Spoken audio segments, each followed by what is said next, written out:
नमस्कार, आप देख रहे हैं आगाज टाइम। मैं हूं आपके साथ सुहानी सिंह और वक्त हो चुका है उत्तर प्रदेश और उत्तराखंड के बड़ी खबरों का। ये नजर डालते हैं खास खबर पे। खबर मुनि की रेती से, जहां पे थाना क्षेत्र अंतर्गत शिवपुरी में मां गंगे की आस्था की ठेस पहुंचा रहे 3 शराबियों को पुलिस ने सबक सिखाया। जी हां, फटकार लगाने के बाद शराबियों को चालान काट जुर्माना वसूल किया। दोबारा इस प्रकार की हरकत करने पर मुकदमा दर्ज करने की भी चेतावनी दी। इसके अलावा शराब पीकर वाहन चला रहे एक ड्राइवर को गिरफ्तार किया। ड्राइवर के लाइसेंस निरस्त करने की स्तुति परिवहन विभाग को भेजी गई। वाहन को कब्जे में लेकर सीज कर दिया गया। इंस्पेक्टर प्रदीप चौहान ने बताया कि शिवपुरी चौकी प्रभारी विनोद कुमार गंगा किनारे तट पर गश्त के लिए निकले थे और इस दौरान 3 युवक गंगा किनारे, बता दें कि शराब पीते हुए दिखाई दिए। पूछताछ करने पर उन्होंने अपना नाम अमित कुमार, श्री ओम चौधरी और पिंटू चौधरी निवासी गाजियाबाद बताया। मां गंगा के आस्था के बाद खिलवाड़ करने पर चौकी प्रभारी ने युवकों को फटकार लगाई और उनका चौकी लगाकर चालान काटा। और इसके अलावा चेकिंग के दौरान एक चालक ड्रिंकिंग ड्राइवर में पकड़ा गया, जिनका नाम ललित कुमार है। ललित का लाइसेंस निरस्त करने की स्थिति परिवहन विभाग को भेजी गई है और उसकी कार को सीज कर दिया गया है।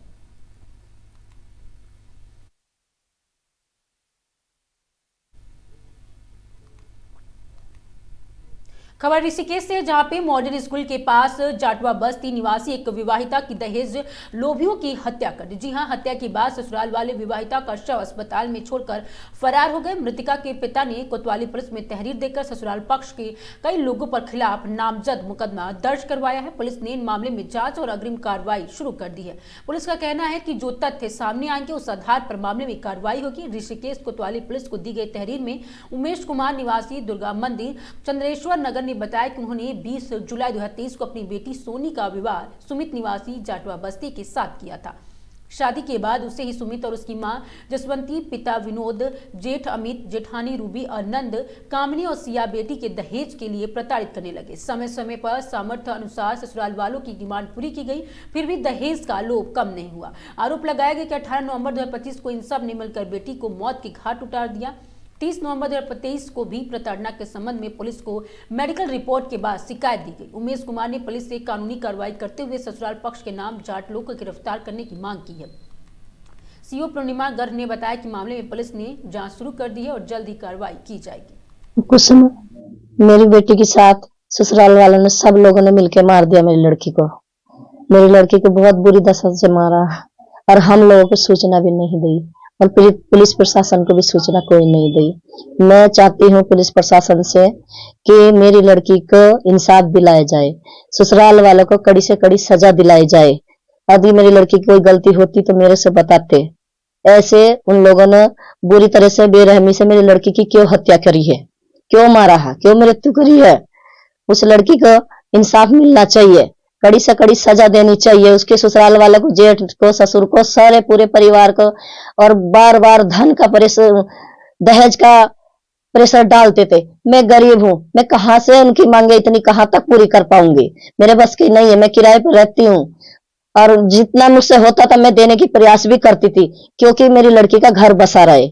अब ज्यादा हद कर दिया उन्होंने, ये पता नहीं परसद जलिंदर सबने मिलकर मेरी लड़की को मारा। खबर रुड़की से, जहां पे संत समाज के द्वारा एक बार फिर से हिंदू जगाओ यात्रा शुरू हो चुकी है, जो यात्रा हरिद्वार से शुरू होकर देश के कई हिस्सों में भ्रमण करेगी। और इस यात्रा के निमित्त हिंदू जागो घर बेटी अस्तित्व बचाओ अभियान को लेकर 1 लाख युवाओं से मिलेंगे। और इस कड़ी यति नरसिंहानंद गिरी की प्रेरणा के दायिका शिव मंदिर से महंत स्वारा रूपानंद गिरी ने कहा कि देश के एक समाज भारत के कब्जे के लिए जनसंख्या विस्फोट कर रहा है, वही हिंदुओं को भी अपनी संख्या बढ़ानी चाहिए जिससे भारत को विधर्मियों से बचाया जा सके। यात्रा कर रहे यति परमात्मा आनंद गिरी ने कहा कि यदि हिंदू समाज को अपना अस्तित्व बचाना है तो कम से कम 5 से अधिक संतान उत्पन्न करनी होगी।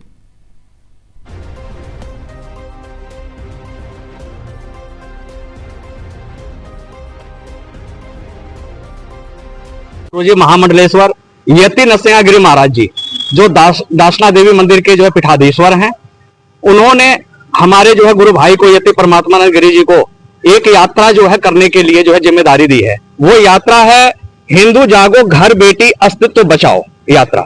हिंदू जागो घर बेटी बचाओ अस्तित्व यात्रा।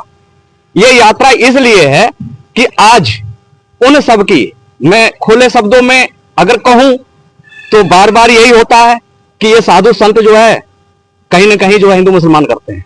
लेकिन आज उनकी जनसंख्या इतनी है कि वो अपनी जनसंख्या के बल पर अपना प्रधानमंत्री बना लेंगे और बहुत जल्द बना लेंगे। यहां तक कि हमारे परम पूज्य गुरु जी कहते हैं कि अगर किसी ईश्वरीय कृपा से अगर 2029 बचा तो 2034 में तो भारत का प्रधानमंत्री मुसलमान हो ही जाएगा। इसलिए हम ये नहीं कहते, जीने का अधिकार जितना उनका है उतना ही जीने का अधिकार हमारा भी है, हम सबका भी है। लेकिन जो मानवता के शत्रु हैं ये सारी दुनिया जानती है। इसलिए मेरा सिर्फ अपने सनातनी हिंदुओं का, जो मानवतावादी हैं उनको सुरक्षित रहने का अधिकार है, और जो मानवतावादी नहीं है उनको तो रहने का अधिकार किसी भी प्रकार से इस धरती पर, इस भारत भूमि में, इस देवभूमि में तो है ही नहीं। मैं ऐसा नहीं कहूंगा कि मुसलमानों की जो है जनसंख्या जो है ज्यादा है या मुसलमान गलत है। मैं उन मुसलमानों की बात कर रहा हूं जो कुरान पे विश्वास रखता है और कुरान के अनुसार से वो चलता है। और मैं ये भी कहूंगा कि एक बार सच्चाई को तो पढ़ ले, वो वास्तव में कुरान में हदीसों में है क्या। अरे हम तो, अगर हमारे गुरुजी अगर कुरान हदीसों के बारे में अगर कह रहे हैं तो हमें तो कोई आपत्ति नहीं होगी। वो हमारे गीता और रामायण में जो हमारे वेद पुराण में लिखा उसको भी कहें ना, जो लिखी हुई है उसको कहें। हाँ, ये तो मुझे मानना पड़ेगा। आज पूरा देश इस चीज को जानता है और खुद उनके ही लोग ये बात कहते हैं, ये मैं नहीं कह रहा हूं, उनके भी लोग कहते हैं। ऐसे बहुत सारे हैं, आपको मिल जाएगा, आप सर्च करिए, बहुत सारे ऐसे हैं उलेमा मौलाना ऐसे हैं जो कहते हैं इस बात को। ये कहते हैं कि हाँ वास्तव में जो है कहीं ना कहीं जो है वो अधिक जो है कर रहा है बच्चे, और जिसकी वजह से जो है संसाधन घटते चले जा रहे हैं, और जिसकी वजह से जो है, देखिए हम अपने बच्चों को पढ़ाने के लिए, हमारे स्वामी जी जो कह रहे हैं वो इसलिए कह रहे हैं कि आज हिंदुओं के पास एक बच्चे रह गए हैं। वंश को अपने कैसे बचाएगा? नाम लेने वाला भी तो चाहिए ना, उसका नाम कैसे चलेगा? तो अपने वंश को बचाने के लिए, अपनी रक्षा करने के लिए आवश्यकता तो है। पुत्र के बिना कैसे जो है रक्षा कर पाएंगे अपने या अपने परिवार बच्चों की? वंश कैसे चलेगा? संदेश है दासना मंदिर से परम पूज्य गुरुदेव यति नरसिंहानंद गिरी जी महाराज ने एक संदेश दे करके हमें रवाना किया है, और यात्रा प्रारंभ हुई है सरवण घाट हरिद्वार से। इस यात्रा का उद्देश्य है कि हमारे गुरुदेव पूरे जीवन हिंदुओं को जगाते रहे, लेकिन कुछ खास फायदा नहीं हुआ। अब हमारी जो जनसंख्या है वो समाप्त होने के कगार पर है। रोज हमारी बहन बेटियां लूटी जा रही हैं, हमारे बच्चों के कत्ल हो रहे हैं। अब अगर हिंदू को अपना अस्तित्व बचाना है, हिंदुओं को अपना धर्म बचाना है, हिंदुओं को अपना समाज बचाना है, अपना परिवार बचाना है, अपना मोहल्ला बचाना है, तो उसका सिर्फ एक ही उपाय है, हिंदू अधिक से अधिक बच्चे पैदा करे। अगर हिंदुओं ने आज अधिक बच्चे पैदा नहीं किए तो बहुत जल्दी इस समाज का अस्तित्व समूल रूप से बिल्कुल विनाश हो जाएगा, समाप्त हो जाएगा। इसी संदेश को, गुरु जी के संदेश को लेकर के मैं हरिद्वार से निकला हूं, और यहाँ पर मेरे जो गुरु भाई हैं जैसे रामस्वरूप आनंद गिरी जी, ये इनके आश्रम में आज मैं इस यात्रा को लेकर के आया हूं, और इस यात्रा के बारे में बाकी आपको जानकारी हमारे गुरु भाई देंगे। प्रत्येक हिंदू युवा कम से कम 5 बच्चे पैदा करे। प्रत्येक हिंदू युवा कम से कम 5 बच्चे पैदा करे। प्रत्येक हिंदू युवा कम से कम 5 बच्चे पैदा करे, और उनकी सुरक्षा के लिए शस्त्रों की भी व्यवस्था करे। कोई भी सरकार हो, सारी सरकारें संविधान से और लोकतंत्र से बंधी हुई होती हैं, वो चाहकर भी कुछ नहीं कर सकती। ये कार्य ऐसा है जो स्वयं हिंदू समाज को करना पड़ेगा, इस कार्य को सरकार नहीं कर सकती। तो मैं सरकार को इसका दोषी नहीं मानता, क्योंकि ये जो पूरी कमियां हमारे हिंदू समाज की है। जब 2 बच्चों का नियम नहीं कह सकता हूँ, जब ये 2 बच्चों का ये नैरेटिव चलाया था, तो उससे भी सरकार ने कहा था कि भैया 2 बच्चे पैदा करो, बच्चे 2 ही अच्छे, लेकिन दूसरे संप्रदाय ने तो नहीं माना, हिंदू नहीं माना ना। तो उसी प्रकार से इस तरह का एक नैरेटिव हमें चलाना पड़ेगा कि अब हिंदू 5 बच्चे पैदा करें। देखिए, चुनाव लड़े या ना लड़े, चुनाव तो तब लड़ेंगे जब जीवित रहेंगे। अब हमारे जीवित रहने का कोई रास्ता नहीं बचा। अब अगर हमें अपना अस्तित्व बचाना है, देखिए जो जितना विकास हो रहा है ना देश के अंदर, चाहे वो चुनाव लड़ने की बात हो, या सड़क का मुद्दा हो, या बिजली का मुद्दा हो, पानी का मुद्दा हो, ये सारे मुद्दे नगण्य होने वाले हैं। जब हिंदू रहेगा ही नहीं तो क्या किसका चुनाव, कहे का चुनाव? सारा तो देश उनके हाथों में जाने वाला है। तो पहला काम यह है कि भैया बच्चे पैदा करें, अपने परिवार को बचाएं, अपने देश को बचाएं, अपने धर्म को बचाएं, तब उसके बाद चुनाव लड़ने की बाद में सोचना। 20 साल तक सिर्फ बच्चे पैदा करें हिंदू। खबर रुड़की से, जहां पे रुड़की आपको रहता है कि नारसन ब्लॉक के गांव में मखदनपुर में एक सप्ताह के भीतर वन माफियों ने एक बाग से आम के 50 के करीब हरे भरे पेड़ों पर आरी चला डाली और यह पेड़ कई दिनों तक रात के अंधेरे में कटे गए। और वहीं इस मामले की सूचना क्षेत्रीय उद्यान अधिकारी के मीडिया द्वारा लगातार दी जाती थी। वह सहकारी समिति के चुनाव में अपनी ड्यूटी का हवाला देते हुए वहां जान से बचते रहे और सूत्रों की ने बताया जा रहा है कि सूचना पाकर लेखपाल और चौकी पुलिस भी मौके पर पहुंची थी, पर किसी रसूखदार व्यक्ति का बाग होने की सूचना पर वह वापस लौट गए। पूरी मामले मीडिया द्वारा जब जिले उद्यान अधिकारी को सूचना दी गई तो आज सुबह भी वह सिर्फ खाना पूर्ति के लिए विभाग के कर्मचारियों को मौके पर भेजा गया और फिर उन्होंने कैमरे के सामने कुछ भी बोलने से साफ इनकार कर दिया।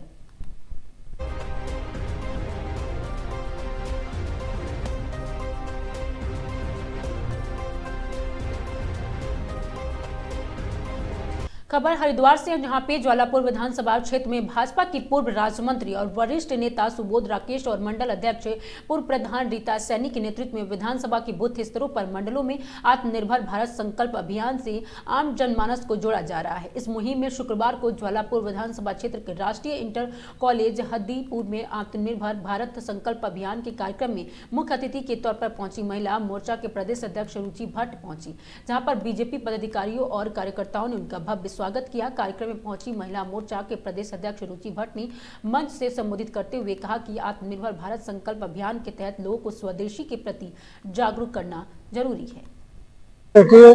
खनिज पदार्थ हर तरह की यहाँ वस्तु मौजूद है। अगर हम उसका सही तरीके से इस्तेमाल करेंगे तो ये जो हमारा पैसा बाहर से सामान खरीदने में लगता है, हमारे देश का पैसा बचेगा और हमारा देश इससे विकसित होगा और तरक्की करेगा। जैसे तो पार्टी का एक सिस्टम है, कोई ना कोई तो पार्टी का इस प्रोग्राम को करता। उन्होंने पार्टी को अच्छा लगा तो उन्होंने इसकी जिम्मेदारी मुझे दी। जो भी पार्टी आदेश देगी, जो भी पार्टी का निर्णय होगा, मैं इससे बखूबी निभाने का काम करूंगा। क्षेत्रवासियों से मेरा यही अपील है कि देश की बनी वस्तुओं का इस्तेमाल करें, जो बाहर की बनी वस्तुओं का बहिष्कार करें।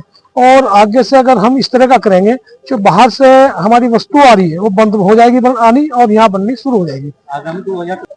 देखिए, चुनाव तो 2027 का रहा या 2022 का रहा या उससे 2017 का रहा, ये भारतीय जनता पार्टी के चुनाव रहे। कहीं ना कहीं इस तरह की कोई कमियां रही, जिस कमियों की वजह से भारतीय जनता पार्टी पिछड़ने का काम। आत्मनिर्भर भारत जो संकल्प अभियान है, वो अभियान एक ऐसा अभियान है जो पिछले 3 महीने से चलने वाला हमारा अभियान है और इसमें हम विधानसभा वार सम्मेलन कर रहे हैं। और ये सम्मेलन हमें आम लोगों के बीच में लेके जाना है, जैसे समूह की बहनों के बीच में है, किसान भाइयों के बीच में है। क्योंकि हम अगर इस संकल्प की बात करें तो ये संकल्प का जो आधार है, जो हम महिला सशक्तिकरण की बात करते हैं या रोजगार की बात करते हैं, तो ये एक ऐसा अभियान है जो हमें आम लोगों के बीच में लेके पहुंचना है।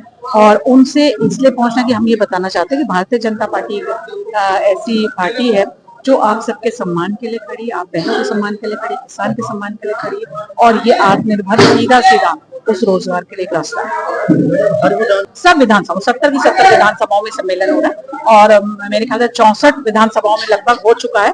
3-4 विधानसभा बची है, वो इसी कड़ी में हो रहा है। इसी कड़ी में महिला सम्मेलन भी हो रहे हैं और महिलाओं का ने हर जिले में एक सम्मेलन किया है। तो हम 18 जिलों में सम्मेलन कर चुके हैं।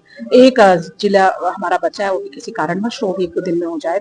और हमने बड़ी संख्या में बहनों का उसमें भागीदारी रही है और उसमें बहनें हमने स्वयं सहायता समूह की बहनों के बीच में ये कार्यक्रम लिया है और उनके द्वारा लगाए हुए प्रदर्शनी और स्टॉल्स भी लगवाए हैं, जिससे वो बिक्री भी कर सकें और एक जिसे कहते हैं डेमोन्स्ट्रेशन या दिखाना कि भाई ये जो स्वदेशी सामान है, ये सामान है, इसकी पैकेजिंग ऐसे है। तो ऐसा पूरे जिलों में कार्यक्रम है। देखिएगा, इस देश के अंदर आदरणीय नरेंद्र मोदी जी जो है देश के प्रधानमंत्री, वो मिशन चला रहे हैं कि भाई स्वदेशी का उपयोग होना चाहिए, विदेशी कंपनियों का बहिष्कार होना चाहिए। तो जितना हम स्वदेशी यूज करेंगे, नीम है, जामुन है, सारे स्वदेशी हैं।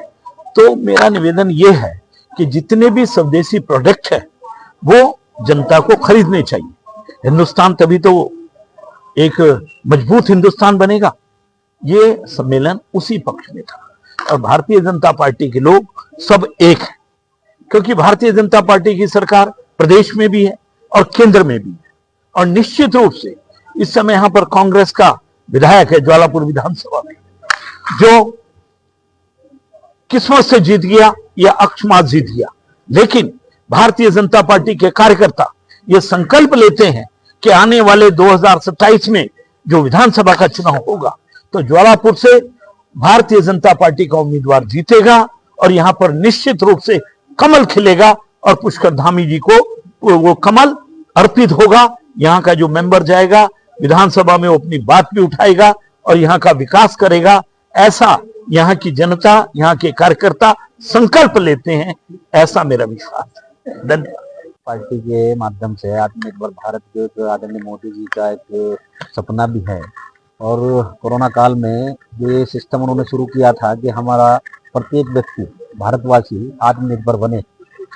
ये शुरुआत उन्होंने उस समय की थी और उस व्यवस्था को मजबूती के साथ आगे बढ़ाने का काम भारतीय जनता पार्टी और इस देश के यशस्वी प्रधानमंत्री नरेंद्र मोदी जी के माध्यम से और हमारे प्रदेश के मुखिया धामी जी के माध्यम से पूरी मजबूती के साथ आगे बढ़ाने का काम किया जा रहा है। उसी निमित्त आज ये कार्यक्रम हमारा यहाँ पर विधानसभा हमारी जवालापुर में, क्योंकि प्रत्येक विधानसभाओं में पूरे देश के अंदर भारतीय जनता पार्टी के कार्यकर्ताओं के माध्यम से ये मैसेज जनता के बीच में जाना, यही आदेश जो संगठन का है, वही प्रयास आज यहाँ पर किया गया है। और आप लोगों ने देखा कि पार्टी के बड़ी संख्या में कार्यकर्ता यहाँ पर उपस्थित थे। आग्रह ये रहा है कि ये हमारा मैसेज, ये हमारे आदरणीय मोदी जी का मैसेज आम जन तक जाए और इस काम के लिए भारतीय जनता पार्टी का कार्यकर्ता प्रत्येक व्यवस्था अपनी जितनी भी उसके पास सहयोग पार्टी के लिए संगठन में कर सकता है, इस काम के लिए करे और घर घर तक जाने का काम हो। लोगों को आत्मनिर्भर बनाने का जो एक सपना आदरणीय मोदी जी ने देखा है, वो तब बनेगा जब उन लोगों को इस बात की जानकारी लगेगी कि आगे कैसे बढ़ना है। इतनी योजनाएं आदरणीय मोदी जी ने आज इस देश के आम आदमी के लिए बनाई हैं, उनको पता ही नहीं। अगर वो योजनाएं वहां तक पहुंचे तो निश्चित रूप से इस देश का प्रत्येक नागरिक आत्मनिर्भर बनेगा। इतनी योजनाएं आदरणीय मोदी जी की हैं, वो लोगों तक अगर पहुंच जाए, धरातल तक पहुंच जाए, तो ये पूरा का पूरा देश की काया पलट हो जाएगी निश्चित रूप से। इतनी योजना आदरणीय मोदी जी ने बनाई है। यही प्रयास संगठन का है, ये प्रयास सरकार का है, यही प्रयास हमारे भारतीय जनता पार्टी के कार्यकर्ताओं का है कि ये मैसेज प्रत्येक आम आदमी तक जाए कि आत्मनिर्भर बनना है। और आत्मनिर्भर हम जब बनेंगे जब अपने सक्षम हो जाएंगे, व्यक्तिगत रूप से मजबूत हो जाएंगे, आर्थिक स्थिति प्रत्येक नागरिक की यहाँ पर हमारे देश के प्रत्येक निवासी की मजबूत होगी, तो हमारा ये देश भी आत्मनिर्भर बनेगा और विकासशील देश की रेस से निकलकर विकसित देश की रेस की श्रेणी में आने का काम होगा। यही सपना हमारे आदरणीय मोदी जी का है कि देश विश्वगुरु बने और बहुत जल्द विकसित देशों की श्रेणी में हमारा देश आए। यही प्रयास हमारी सरकार का, ये प्रयास हमारे संगठन का है। देखिए, ये सवाल भी सही है, वाजिब सवाल है। खबर हरिद्वार से, जहां पे SMJN PG कॉलेज में आज एक आकस्मिक शिक्षक की सभा बुलाई गई, जिसमें से उच्च शिक्षा मंत्री डॉक्टर धन सिंह रावत के बारे में सोशल मीडिया पर प्रसारित भ्रामक खबरों की कड़ी निंदा की गई। शिक्षकों की प्रबंध समिति ने फेक न्यूज फैलाने वाले पर सख्त कार्रवाई करने की मांग की। हरिद्वार के SMJN पोस्ट ग्रेजुएट कॉलेज में आज शिक्षकों की कर्मचारियों की एक आवश्यक बैठक आयोजित की गई। बैठक का उद्देश्य था सोशल मीडिया पर उच्च शिक्षा मंत्री डॉक्टर धन सिंह रावत के बारे में फैलाई गई भ्रामक और फर्जी खबरों की निंदा करना। महाविद्यालय की प्रबंधन समिति के अध्यक्ष श्री महंत रविंद्रपुरी महाराज ने अपने संदेश में फेक न्यूज फैलाने वाले खिलाफ कठोर कार्रवाई की मांग की। उन्होंने कहा कि इस तरह की गलत न्यूज लोकतंत्र के लिए खतरा है और सरकार को इस पर तुरंत हस्तक्षेप करना चाहिए। बैठक की अध्यक्षता कर रहे आपको बता दें कि प्राचार्य प्रोफेसर सुनील कुमार बात्रा ने इस गंभीर मामले को बताते हुए कहा कि फेसबुक पर एक अज्ञात व्यक्ति ने मंत्री के बारे में तथ्यहीन पोस्ट साझा की है। उन्होंने बताया कि शिक्षकों की सभा सर्वसम्मति इस पोस्ट की निंदा करती है और दोषियों को कठोर दंड देने के प्रस्ताव भी पारित करती है। और इस तरह के खतरे अब हमारे समाज में दिनों दिन हमें दिख रहे हैं और हम सबको इसके बारे में सतर्क और अलर्ट रहना होगा और हम हर खबर से पहले उसे अपने स्तर पर जो हम कर सकते हैं कि उसे वेरीफाई करें और अच्छी तरह से समझ के तभी उसे आगे करें। बाकी जो शिक्षा मंत्री हैं, शिक्षा के क्षेत्र में लगातार उनके प्रयत्न जो है अब दिखाई दे रहे हैं, लगातार नियुक्तियां हो रही हैं, सिलेबस के में NEP के बारे में भी सभी क्षेत्र में जो है वो अच्छा काम कर रहे हैं और हम उनके उत्तम स्वास्थ्य और लंबी आयु की कामना करते हैं और प्रशासन और शासन से मांग करते हैं कि जिस व्यक्ति ने भी या समूह ने, ग्रुप ने, जिसने भी ये काम कराया उसको कड़ी से कड़ी कार्रवाई इस पर की जाए, जिससे कि आगे कोई भी व्यक्ति इसको करने से पहले 100 बार सोचे और इस तरह के कृत्यों को ना आगे बढ़ाए। हम अब दोबारा से शिक्षा मंत्री के स्वास्थ्य और लंबी आयु की कामना करते हैं और इस कृत्य की हम सभी यहाँ पर जो इकट्ठा हुए हैं सामूहिक स्वर से निंदा करते हैं। धन्यवाद। अच्छा नहीं है हमारे लोकतंत्र की भी। अभी आपने देखा कि धर्मेंद्र जी के भी कितनी फेक न्यूज आई, जबकि उस वक्त है जीवित हैं और जैसे जैसे ये सोशल मीडिया का दायरा बढ़ रहा है, इस तरह की एक्टिविटी हो रही है, मैं रिक्वेस्ट करूंगा सरकार से कि इन पे कठिन से कठिन कार्रवाई दी जाए, इनको सजा सुनाई जाए, ताकि इन फ्यूचर कोई भी पर्सन इस तरह की न्यूज डालने से पहले 10 बार सोचे। जो धन सिंह रावत जी हैं उच्च शिक्षा मंत्री, ये बहुत ही अच्छा काम कर रहे हैं शिक्षा के लिए। हम चाहते हैं, भगवान श्री राम से प्रार्थना करेंगे कि इनको लंबी उम्र दे। और मैं अगेन अपनी इस वर्ड से कहना चाहता हूँ कि जिसने भी इस तरह का साहस किया है, उनके खिलाफ इस तरह की न्यूज लाने के लिए उसके अगेंस्ट कठिन से कठिन उसको दंड दिया जाए, ताकि जो दूसरे भी हैं इस लाइन में हैं किसी और के लिए न्यूज फैलाने के लिए, उनको भी सबक मिले। धन्यवाद। आज के इस मीटिंग का जो उद्देश्य है वो सोशल मीडिया पर जिस तरह का भी समाचार मिल रहा है वो बहुत अत्यंतीय दुखद है। जहाँ तक स्वास्थ्य मंत्री जी का प्रश्न है कि आज उत्तराखंड के गांव-गांव तक उन्होंने स्वास्थ्य सुविधाओं और स्वास्थ्य शिक्षाओं का विस्तार किया हुआ है, और केवल उत्तराखंड ही नहीं, उत्तराखंड के अतिरिक्त उत्तराखंड के स्वास्थ्य विभाग के अतिरिक्त उच्च शिक्षा में भी उनका बहुत बड़ा योगदान रहा है। उनके प्रति इस प्रकार की अशोभनीय जो इस प्रकार का वायरल हुआ है वीडियो या जो भी न्यूज आया हुआ है, जिसने भी ये काम किया है उसके प्रति कानूनी कठिनतम से कठिनतम कानूनी कार्यवाही की जानी चाहिए।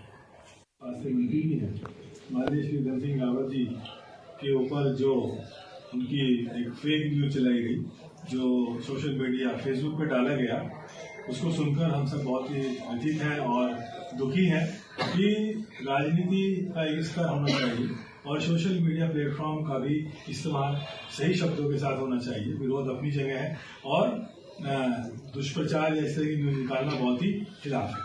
वैसे भी अगर आप देखें तो उनके कार्यकाल में बहुत अच्छी स्वास्थ्य की स्थिति बनी है। लगातार जैसे कि पूरा कहना चाहिए कि जो शिक्षक साथी हैं जो सर्विस कर रहे हैं, पेंशनर भी हैं, वो भी स्वास्थ्य की स्कीम के अंतर्गत आए हैं फ्री ऑफ कॉस्ट। और इसी के साथ साथ हरिद्वार चिकित्सालय जो हमारा गवर्नमेंट हॉस्पिटल है, तो यहाँ पर भी विस्तार हुआ है। और आजकल आपको किसी भी प्राइवेट नर्सिंग होम में जाने की जरूरत नहीं। अगर आपकी फैमिली कर रही है तो उसमें जो डायलिसिस होती है वो सुविधाएं लगातार बढ़ रही है, फ्री ऑफ कॉस्ट हो रही है और उत्तराखंड लगातार आगे स्वास्थ्य के क्षेत्र में।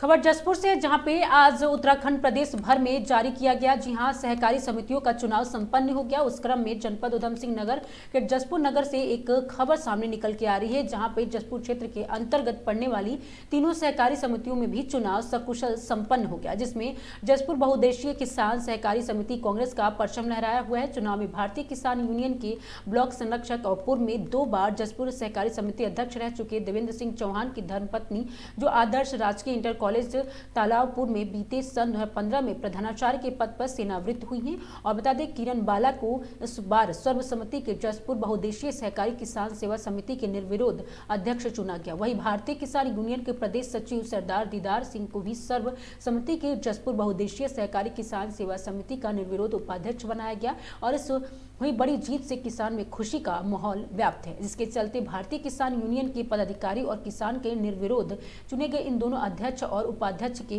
घर पहुंचकर फूलमाला बनाकर जोरदार स्वागत किया गया और मिठाइयां खिलाकर जीत की मुबारकबाद पेश की गई। तो वही बात करें अगर जसपुर की बहुउद्देशीय, आपको बता दें, फीका पार सहकारी किसान सेवा समिति भी चुनाव सकुशल पूर्वक हुआ, जिसमें भाजपा की परचम लहराते हुए समिति अध्यक्ष पद पे लिए पूर्व में एक बार फिर से समिति अध्यक्ष रह चुके मनोज कुमार चौहान इस बार दूसरी बार सर्वसम्मति से फीकापुर समिति का अध्यक्ष चुना गया। तो वही पवेंद्र कुमार पपने में भी अपनी सर्वसम्मति निर्विरोध फीका पर समिति का उपाध्यक्ष बनाया गया। निर्विरोध चुने जाने पर इस जीत से दोनों के समर्थकों में खुशी का माहौल व्याप्त है, जिसको लेकर उनके समर्थक क्षेत्र के किसान का घर पर आकर बधाइयां देना सिलसिला जारी है। और इस संबंध में निर्विरोध चुने गए उम्मीदवार ने मीडिया से रूबरू होकर इस कामयाबी के लिए अपने समर्थकों का दिल से गहराइयों से आभार व्यक्त कर बताया कि उन पर उनके द्वारा भरोसा किया गया और उन पर खड़ा उतरे और जिस पद के लिए उनको चुना गया है, सच्ची निष्ठा और पूर्ण जिम्मेदारी पद का पालन करते हुए किसान के प्रति सच्ची निष्ठा के कार्य करेंगे और सोसाइटी के विकास को लेकर जाएंगे तथा किसानों के लिए कार्य करेंगे।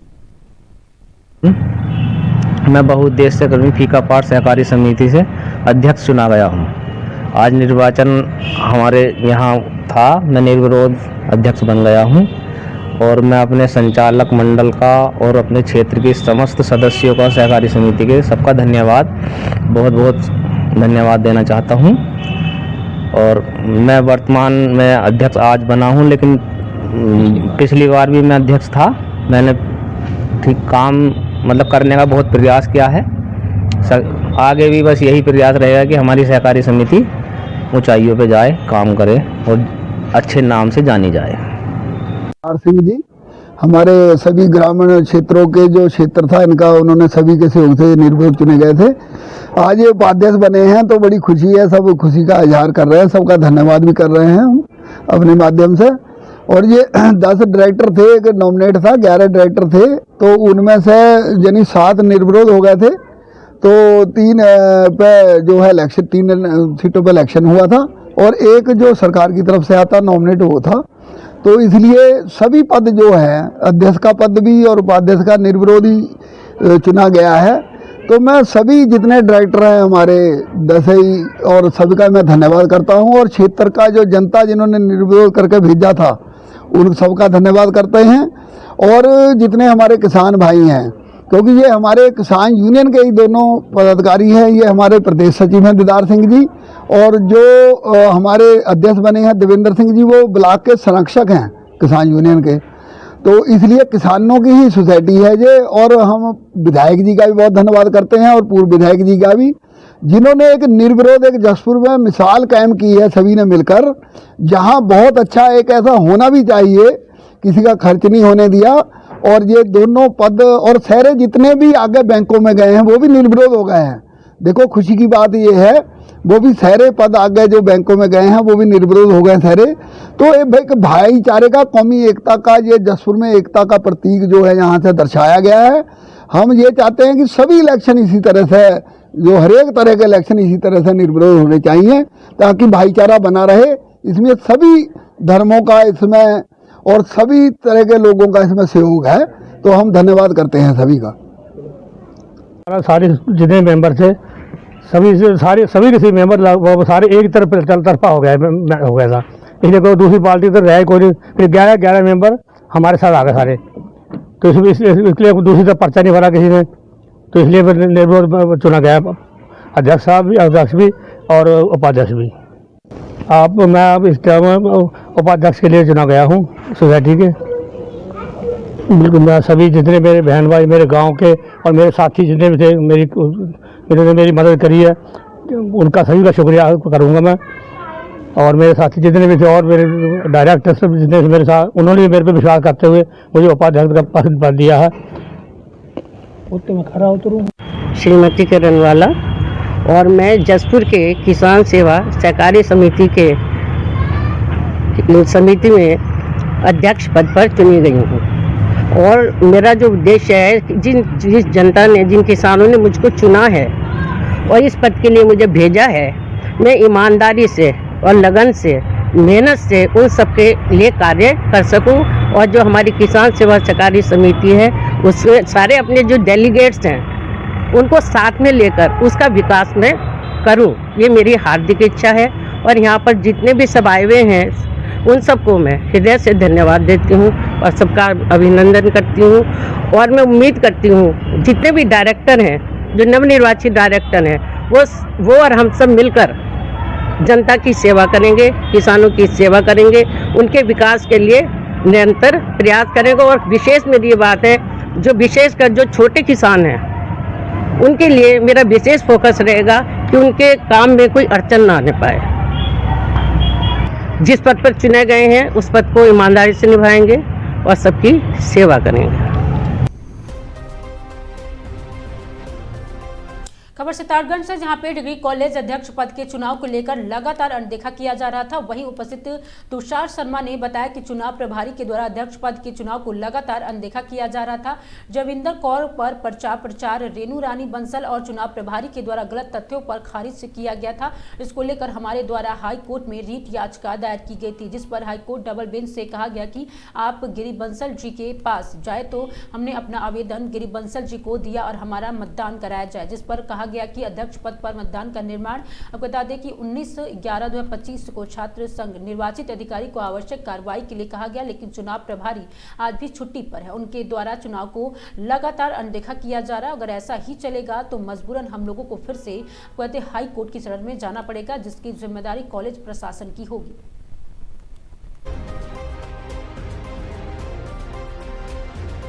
नमस्कार साथियों, जैसा कि आपको पता होगा कि सितारगंज डिग्री कॉलेज में जो राजविंदर कौर का पर्चा गलत तथ्यों के आधार पर प्राचार्य रेणु रानी बंसल और चुनाव प्रभारी जी के द्वारा गलत आधार पर खारिज किया गया था, उसे हाई कोर्ट में उसने रिट याचिका दायर की, जिसमें हाई कोर्ट की डबल बेंच द्वारा कहा गया कि ग्रीवेंस सेल के पास जाओ, वो आपकी सुनवाई करेगा। तो हमने ग्रीवेंस सेल को अपना आवेदन दिया कि पुनः मतदान कराया जाए, क्योंकि हमारा पर्चा गलत आधार पर खारिज हुआ था, उसे स्वीकार किया जाए। देखिए, शिकायत निवारण प्रकोष्ठ कमेटी और प्राचार्य डॉक्टर रेणु रानी बंसल जी द्वारा 19/11/2025 को सुनवाई में यह निर्णय लिया गया कि अध्यक्ष पद पर मतदान का निर्णय आज दिनांक 19/11/2025 को छात्र संघ निर्वाचन अधिकारी को आवश्यक कार्रवाई करने के लिए दे दिया गया है। परंतु चुनाव प्रभारी जी कभी कॉलेज आ रही हैं, कभी नहीं आ रही हैं, और अभी तक 2 दिन हो चुके हैं, 19 से आज 21 तारीख हो गई है, परंतु कोई निर्णय देने का नाम नहीं है और आज भी छुट्टी पर चली गई हैं। तो आप, मुझे तो ये नहीं समझ आता, आपको जो करना आप सीधा सीधा आदेश करके आप क्यों गुमराह कर रहे हो? आप तो ये गुमराह कर रहे हो ना। आप सीधा सीधा बताओ कि अगर आपको चुनाव कराना है, मतदान कराना है, मतदान नहीं कराना है, तो आप सीधा सीधा कहो, आप सीधा सीधा एक नोटिस लगाओ। आप तो दोनों ही लोगों को गुमराह कर रहे हो। तो मेरा आपसे निवेदन है कि आप जल्द से जल्द इसमें कार्रवाई करो, अन्यथा फिर हम कोर्ट की शरण में जाएंगे अगर आप इसमें जल्दी कार्रवाई नहीं करेंगे तो। धन्यवाद। खबर मिर्जा से, जहां पे थाना क्षेत्र के अंतर्गत उचडी में बाजार देर रात चोरों ने एक खिलौने की दुकान में चोरी की घटना अंजाम दिया। चोरों ने दुकान के शटर को तोड़कर दुकान में रखे सामान चोरी कर लिए। दुकान मालिक लवेश लिस ने कहा कि गुरुवार की शाम को उन्होंने दुकान बंद की थी और देर रात चोरों ने दुकान को निशाना बनाया और दुकान के पास लगे सीसीटीवी कैमरे में केबल भी काट दिए, जिससे किसी भी तरह का उनकी पहचान न हो सके। सूचना मिलते ही पीआरबी 112 की पुलिस मौके पहुंची और जांच पड़ताल कर वापस लौट गए। चोर दुकान से 20 किलोग्राम बार और एक बोरी चेन की लॉक चोरी कर ले गए। अब देखना यह होगा कि पुलिस इस मामले में क्या कार्रवाई करती है और पीड़ित दुकानदार को उसका चोरी हुआ सामान वापस मिलता है या नहीं।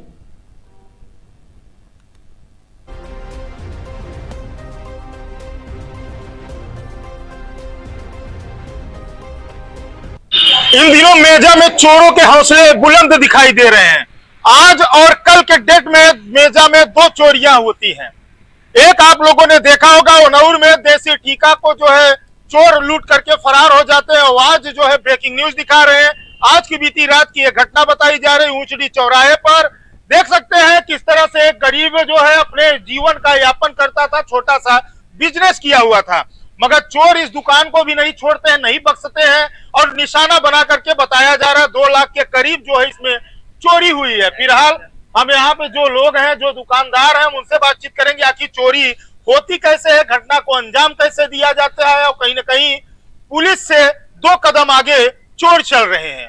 आखिर मेजा में चोरों के हौसले क्यों बुलंद दिखाई दे रहे हैं और पुलिस प्रशासन जो है चोरों पे लगाम लगाने में नाकाम क्यों दिख रही है? आइए हम बातचीत करते हैं। आप लोगों से अपील करना चाहेंगे इस वीडियो को ज्यादा से ज्यादा शेयर जरूर करिएगा। ये रामनगर चौकी अंतर्गत की जो है घटना बताई जा रही है। क्या नाम हुआ आपका? लवलेश सिंह। कहाँ के रहने वाले हैं? कानपुर देहात। कानपुर से आकर के आप यहाँ पे मेजा में धंधा कर रहे हैं, बिजनेस कर रहे हैं? जी हाँ। अच्छा, कितने दिनों से दुकान खोले? अभी 2 से 3 महीने हुआ है। कितने लागत की सामान जो है चोरी हुई हो? कम से कम 3 से 3.5 लाख का सामान। 3 से 3.5 लाख का। ऐसा क्या था प्लास्टिक के सामान में? बाल था जो 6,500 7,000 रुपए किलो में जाता है। वो कौन सा बाल था? कंघी से निकले हुए बाल। अच्छा, मतलब जो महिलाओं का बाल जो झाड़ती है, जो निकलता है, वो ले गए और 2 पेटी इंडक्शन की लेके चले गए और कबाड़ टूटा फूटा मोबाइल लेते हैं वो लेके चले गए और पूरा चैन का एक बोरी था वो लेके चले गए। इतना माल था पूरा। आपने रामनगर चौकी पे तहरीर दी है, लिखित शिकायत दी है? सब शिकायत भी दी है और वो देने भी आए, थाना प्रभारी को भी दे के आए वहाँ पे भी। अच्छा, मेजा थाने भी गए? जी, मेजा थाने नहीं गए, चौकी में। रामनगर चौकी गए थे ना? चौकी पे दिए? चौकी पे दिए। चौकी इंचार्ज साहब। हाँ। तो क्या आश्वासन मिला? वो कह रहे हैं कि अभी हम 10 साढ़े 10 बजे 11 बजे आएंगे अभी हम। अच्छा, जब आके सब देखेंगे। अच्छा, आपको क्या लगता है कितने बजे की ये घटना होगी? ये 12 से लेके 2 ढाई 3 के बीच में है। कैसे तोड़ा गया है ताला को? किस तरह? ये पहले आए हैं, पहले कैमरा का वो तोड़ा हुआ है, दोनों कैमरा का केबल काटा है, फिर इसके बाद एक ताला तोड़ा है, फिर बल्ली डाल के शटर एक साइड का उचका के और फिर अंदर गए हैं। क्या चाहते हैं आप? अब हमारा जो चोर पकड़ना चाहिए, पकड़ना चाहिए, और हमारा जो सामान गया वो हमें, प्रशासन से हमारी यही रिक्वेस्ट है कि वो हमें सामान अपना दिलवाए। तो आप कहाँ रहते हैं? अभी हम लोग होलका में रहते हैं। मतलब कमरा भाड़े पे? हम भाड़ा पे लेकर रह रहे हैं। और यहाँ पे छोटा मोटा बिजनेस? छोटा मोटा ये प्लास्टिक का सामान फेरी वालों को देते हैं, और यही 100 200 300 ग्राम 400 ग्राम बाल ला के हमको देते हैं, वही हम खरीदते हैं। कितना बाल रहा होगा? करीब कितना किलो? 22 किलो बाल था, तोल के लेके गए हैं। अच्छा, मतलब आप बेचे नहीं थे? बेचे कहाँ, जब माल स्टॉक हो जाएगा जब ही तो बेचेगा। जब थोड़ा और हो जाता, जब बेचता 25-30 किलो हो जाता तो दूर जाता है ना, कानपुर जाएगा, कहीं कहाँ जाएगा। अच्छा, इसलिए देख रहे हैं आखिर मेजा में 2 घटनाएं 2 दिन के अंदर घटित होती है। पहला जो है उन्नाव में दारू के देसी ठीका के दुकान को जो है चोर निशाना बनाते हैं, और उसी के आज के बीती रात जो है ऊंचडी चौराहे पर एक छोटा मोटा व्यापारी का जो है दुकान को निशाना बनाते हैं, और कहीं ना कहीं अभी तक जो है चोर पकड़े नहीं गए हैं। सबसे पहले जो मकान में लगा हुआ कैमरा उसको तोड़ते हैं, उसके बाद अंदर जो कैमरा लगा हुआ था उस कैमरे को जो है निकाल देते हैं। फिलहाल प्रयागराज में मेजा में इस 3 दिनों हो क्या रहा है?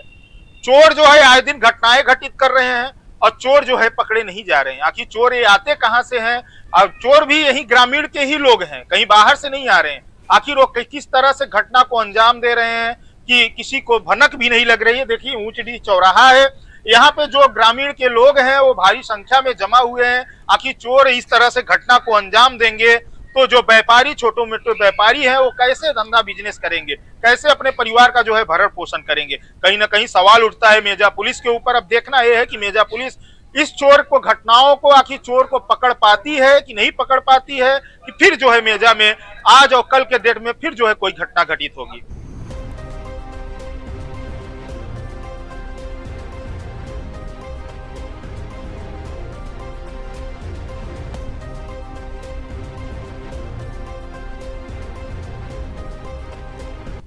इन दिनों मेजा में चोरों के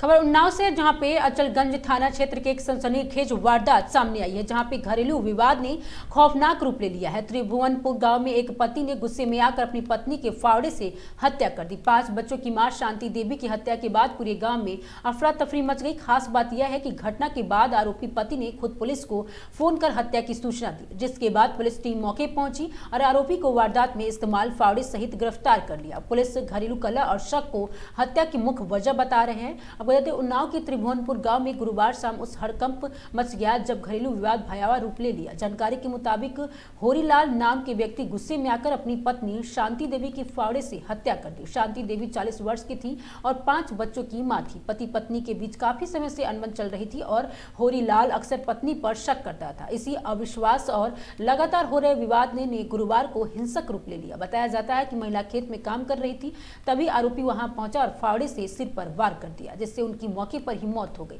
वारदात के बाद गांव में अफरा तफरी मच गई। विशेष बात यह रही कि हत्या के बाद खुद आरोपी ने पुलिस को सूचना दी। सूचना मिलते ही अचलगंज थाना प्रभारी राजेश पाठक पुलिस टीम के साथ मौके पहुंचे और पुलिस के शव को कब्जे में लेकर पोस्टमार्टम के लिए भेजा और हत्या की प्रबुद्ध फावड़ा बरामद कर लिया। क्षेत्राधिकारी बीघापुर मधुपनाथ मिश्र ने बताया कि प्रारंभिक जांच सामने आया है कि पति पत्नी के बीच लंबे समय से विवाद चल रहा था। आज शाम विवाद बढ़ने पर आरोपी ने फावड़े से वार कर पत्नी की हत्या कर दी। मौके से आरोपी को गिरफ्तार कर लिया गया। फावड़ा भी बरामद हुआ है। मुकदमा दर्ज कर आगे की कार्रवाई जारी है। होरीलाल पुत्र शंकर प्रसाद निवासी त्रिभुवनपुर थाना अचलगंज जनपद उन्नाव द्वारा गृह कलह के कारण अपने पत्नी शांति की फावड़े से मारकर हत्या कर दी गई है। इस संबंध में अभियोग पंजीकृत किया जा चुका है। अभियुक्त को हिरासत पुलिस में लिया जा चुका है। अन्य विधिक कार्रवाई अमल में लाई जा रही है।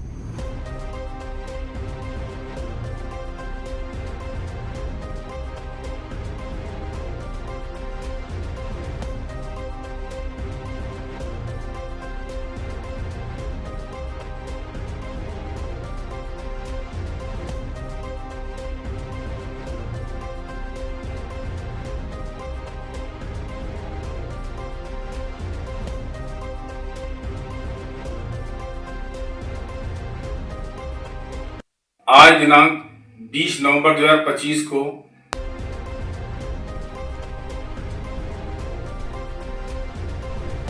खबर हरदोई से, जहां पे शाहबाद तहसील के एक लेखपाल पर महिला ने बेल्ट से पीटने का आरोप लगाया। जी हां, मामले का वीडियो सोशल मीडिया पर वायरल हो रहा है।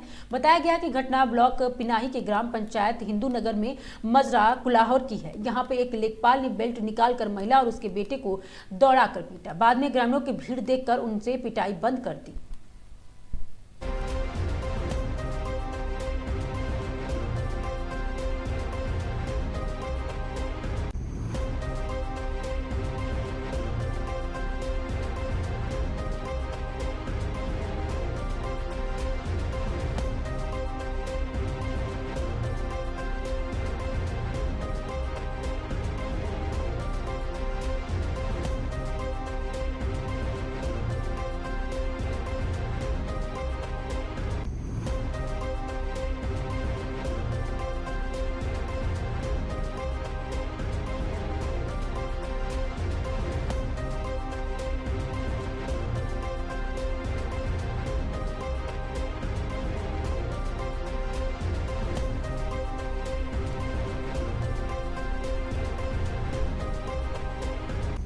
खबर श्रावस्ती से के है, जहां पे अब गया कि परसौरा के पास NH 730 के घने कोहरे का सड़क हादसा हुआ है। तेज रफ्तार ट्रक अनियंत्रित होकर दूसरी लाइन में घुस गया। सामने से आ रहे ट्रक ड्राइवर ने टक्कर से बचने की कोशिश की, लेकिन इनका ट्रक फिसलकर गहरी खाई में जा गिरा। हादसे में ट्रक बुरी तरह से क्षतिग्रस्त हो गया है। लाखों का नुकसान बताया जा रहा है। स्थानीय ग्रामीणों ने मौके पर पहुंचकर तुरंत बचाव कार्य शुरू किया। ड्राइवर मोहम्मद आलम गंभीर रूप से घायल है। रीढ़ की हड्डी पर भी चोट आई है। प्रशासन ने कोहरे की धीमी गति और फ्लॉग लाइट के उपयोग करने की भी अपील की है। इकोना थाना क्षेत्र NH 730 का ये पूरा मामला बताया जा रहा है।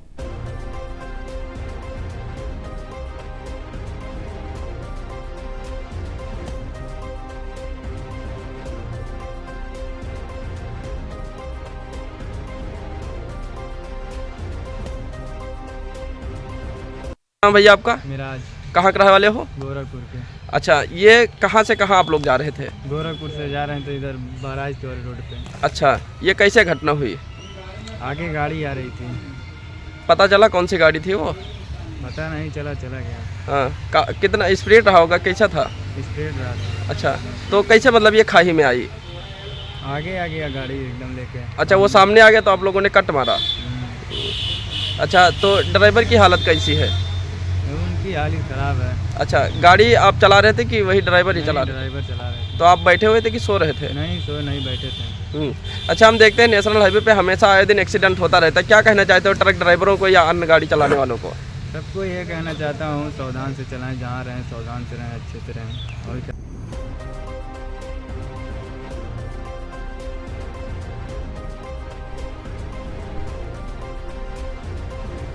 खबर मांडा प्रयागराज से, जहां पे मांडा थाना क्षेत्र के ग्राम दसवार में पोस्ट दसवार प्रयागराज के निवासी दुर्गा प्रसाद पुत्र दसईराम के पिताजी मकान बनाकर परिवार के साथ रहते थे। पिताजी के समय में पार्थिव और छविनाथ को 1.5 विस्वा भूमि का पट्टा ग्राम सभा वाद्रा किया गया था, जिस पर दोनों भाई अपना 2 मकान बनाकर कब्जा दखल है। और ज्ञातव्य है कि विगत 8 वर्षों की पूर्व पिताजी की मृत्यु के पश्चात पिताजी के मकान को ग्राम के प्रधान और अन्य गणमान्य व्यक्तियों द्वारा आधा आधा बांट दिया चुका। मेरा बड़ा भाई छविनाथ पैसे वाला है और दबंग किस्म का व्यक्ति है। उसके बच्चों वाद्रा वाटी या बता दें कि पत्थर गद्दी के पोर्टल करके मेरे जमीन को कुछ मात्रा में अपना मकान बनाने लगा। पार्थी वाद्रा जब मकान का विरोध कर कहा तो 5 वाद्रा को पत्थर गद्दी कराई गई और उसी में अपना मकान बनवाने से मेरी जमीन में क्यों मकान बनवा रहे, इतना कहना ही था कि दिनांक 12/6/2021 समय 11 बजे दिन मेरा बड़ा भाई छविनाथ अपने तीनों लड़कों को ललकार कर दुर्गा मकान रोकने आया और इस आज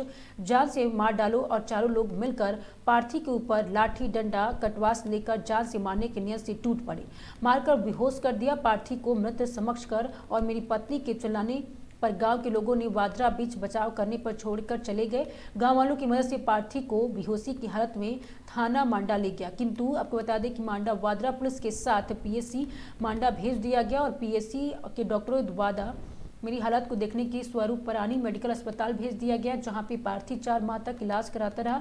4 माह के पश्चात घर आने पर जब थाना मांडा गया तो पता चला कि थाना मांडा की मिलीभगत से मेरे ऊपर मुकदमा दर्ज किया गया है। बाद में मेरे द्वारा दिए गए प्रार्थना पत्र पर सही धारा मुकदमा पंजीकृत न करके साधारण धाराओं से मुकदमा पंजीकृत करा दिया गया। उसके पश्चात पार्थी वाइस एससी और जमुना यस के द्वारा प्रयागराज IGD जीपीटी को प्रार्थना पत्र देता रहा, किंतु प्रार्थना पत्र मांडा वादरा छविनाथ प्रभाव से आकर मुझे ही परेशान करने लगा। हार थक कर प्रार्थी घर पे बैठ गया और आज भी थाना मांडा की पुलिस बदल बदल कर 2-2 महीने के अंतराल मेरे घर आकर विवेचना के नाम पर 1000 तो 5000 तक मांगते रहते और ना देने पर मां बहन की गाली और जेल भेजने की धमकी देते रहते। पार्थी अपनी पुश्तैनी भूमि का जो की बात करता है, पुलिस मेरे भाई को आगे करके सौम्य के भाई से गाली दिलवाकर आवाज दबा दी जाती है और वही पीड़ित परिवार शासन प्रशासन से न्याय की मांग कर रहा है।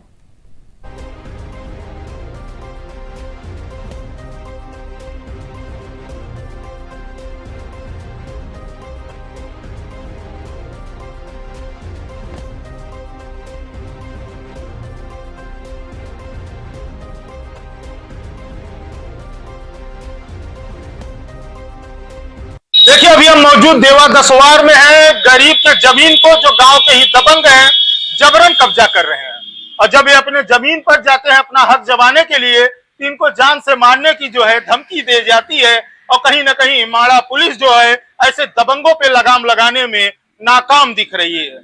आइए हम इनसे बातचीत करेंगे, आखिर ये कब का मामला है, कितने दिन पहले इनको जो है वो लोग दबंग मारे पीटे थे। क्या नाम हुआ आपका चाचा जी? हमारा साहब नाम दुर्गा प्रसाद है। कहाँ के रहने वाले हैं? दसवार नई दिल्ली। अच्छा, थाना क्या लगता है? थाना मांडा लगता है सर। अच्छा, क्या कुछ घटना हुई है? घटना साहब 2020 से आज तक हमको महीना में दो बार बंद कराता है। फर्जी बंद कराता है। बंद कराता है, क्या नाम है उसका? उसका नाम है छविनाथ। अच्छा, कहाँ का रहने वाला है? दसवार का है। अच्छा हाँ सर। अच्छा, तो ये बताइए आपकी जमीन का क्या मामला है? जमीन साहब प्रधान ग्राम प्रधान और गांव वाले मिलके नाप दिए आधा से ढेर बना लिया, 4 फीट चौड़ा 80 फीट लंबा और हमको नहीं बनाने दे रहा है, हमके जबरी कर रहा है कि तुमको नहीं बनाने देंगे। हाँ, जब आप जाते हैं तो क्या कहते हैं? अरे साहब कहते हैं हमारे लड़का उसके दबंग आए, कहते हैं हमारे साले की जान से मारे साले को। मतलब जान से मारने? जान से मार दो साले की जो है मैं देख लूंगा। मांडा पुलिस क्या मदद की? मांडा पुलिस कुछ नहीं किया, उल्टा लिया के वो फालतू फर्जी केस में हमको बंद कर देता है। मांडा पुलिस और 2020 से आज 2025 हो गया साहब, वो बार विवेचना अभी तक कर रहा है। मतलब विवेचना होती चली जा रही है, इंसाफ नहीं मिल पा रहा है। काम नहीं हो रहा है। देखिए ये है मांडा पुलिस की करतूत। मांडा पुलिस जो है विवेचना करते चली जा रही है मगर पीड़ित को इंसाफ नहीं दिला पा रही है। राजस्व विभाग क्या मदद किया है? वो कुछ नहीं किया साहब, कुछ नहीं। वहाँ से आता है लिख के, लेकिन मांडा थाना तक पहुँच के बैठ जाता है। मतलब मांडा थाना जो है लिप पोत देता है। कोई देख रहे ये युवक एक पेपर से 100 पेपर हो गया है। ACP, DCP, कमिश्नर ऐसे कोई अधिकारी नहीं बचे हैं जहां पे इन्होंने फैक्स न किया हो, एप्लीकेशन न दिया हो और लिखित शिकायत न दिया हो।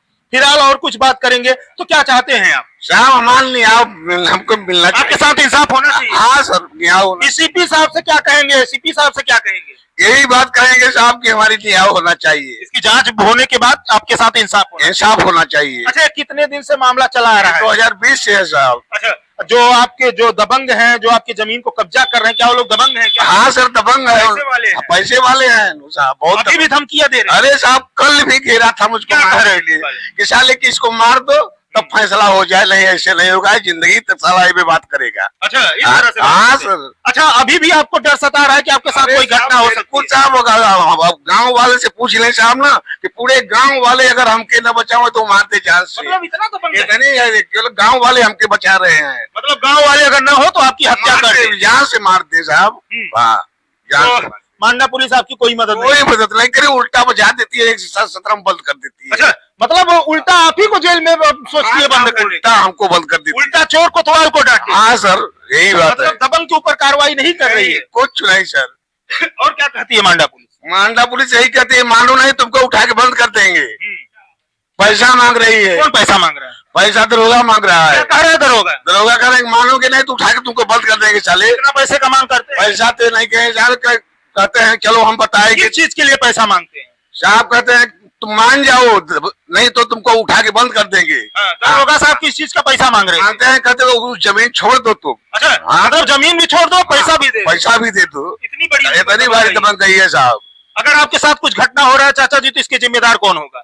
इसकी जिम्मेदार मांडा एसओ होंगे साहब, और कौन होगा? साहब होंगे। हाँ, और वो दबंग होगा जो आपके जमीन। दबंग है साहब, बहुत दबंग है। क्या नाम हुआ आपका? हमारा नाम दुर्गा प्रसाद है। कहाँ कराने वाले? तो सवाल नहीं। खाना क्या लगता है? मांडा कुरान। कार्रवाई चाहते हैं? कार्रवाई चाहते हैं, जांच होने के बाद। हाँ, जांच होने के बाद। देख रहे हैं, ये पीड़ित है और दबंगई इस तरह जो है कगार पे चल रहा है। सही कहा जाता है प्रयागराज जो है दबंगों का शहर माना जाता है। वाकई में प्रयागराज जो है दबंगों का शहर है। आज एक गरीब का जीना जो है दसवार में कर दिया गया है।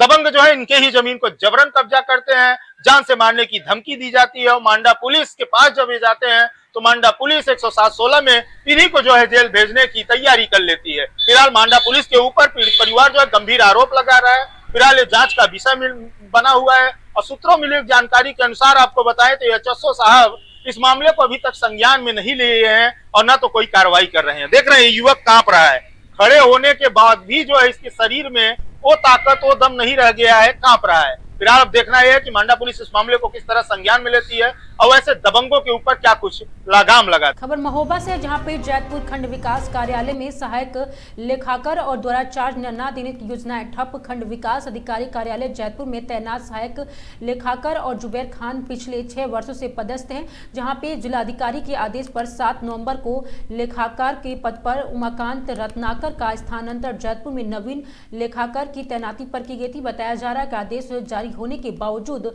जुबैर खान ने अब तक चार्ज नहीं सौंपा है, जिसके चलते ब्लॉक स्तर पर सरकार की कई विकास और लाभार्थी आधारित योजनाएं प्रभावित हो रही हैं। अधिकारियों का कहना है कि लेखा कार्यवाही के बाद बिना भुगतान बिल और प्रोसेसिंग और योजनाएं संचालन ठप हो जाते हैं, जिससे क्षेत्र की विकास प्रक्रिया बाधित हो रही है।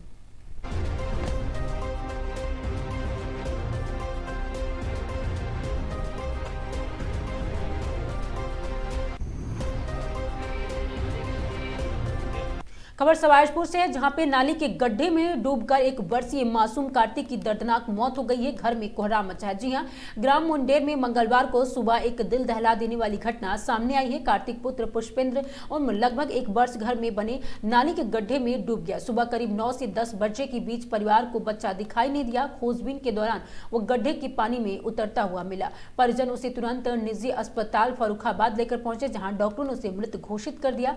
मृतक कार्तिक पुष्पेंद्र की 3 बेटियों के बाद इकलौता बेटा था। मन्नतों के बाद मिले बेटे की मौत से परिवार सदमे में है। माता सयलसा ने रो रो कर बुरा हाल है। घर में चीख पुकार मची हुई है। परिजनों ने बताया कि उन्होंने अभी तक पुलिस को कोई सूचना नहीं दी है।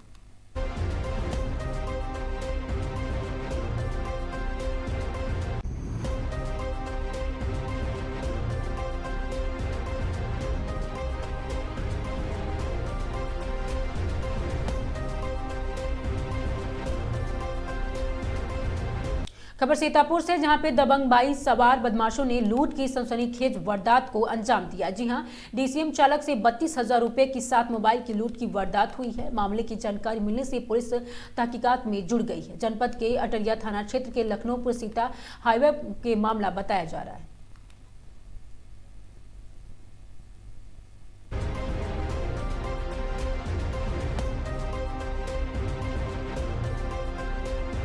आज दिनांक 21/11/2025 को थाना क्षेत्र अटरिया में सुबह लगभग 5 बजे एक सूचना प्राप्त हुई कि एक डीसीएम जो यूपी 54 AT 6649 जो कि हाईवे के किनारे खड़ी हुई थी और इसके अंदर जो 2 लोग थे, ड्राइवर और एक स्वीपर, दोनों सो रहे थे। उसी समय कुछ लोग मोटरसाइकिल पर सवार होकर आए और एक मोबाइल और एक बैग जिसमें लगभग 32,000 रुपये रखे हुए थे, इसको लेके चले गए। इस संबंध में अग्रिम विधिक कार्रवाई। खबर सीतापुर से, जहां पे संदिग्ध अवस्था के चलते व्यक्ति ने शराब पीने के बाद किया कीटनाशक दवाओं का सेवन। जी हां, हालत बिगड़ने पर परिवार वालों ने पहुंचाया था जिला अस्पताल। इलाज के दौरान जिला अस्पताल में हुई व्यक्ति की मौत। घटना की सूचना पाकर मौके पर पहुंची पुलिस तहकीकात में जुट गई है। जनपद के सिधौली कोतवाली क्षेत्र का ये पूरा मामला बताया जा रहा है।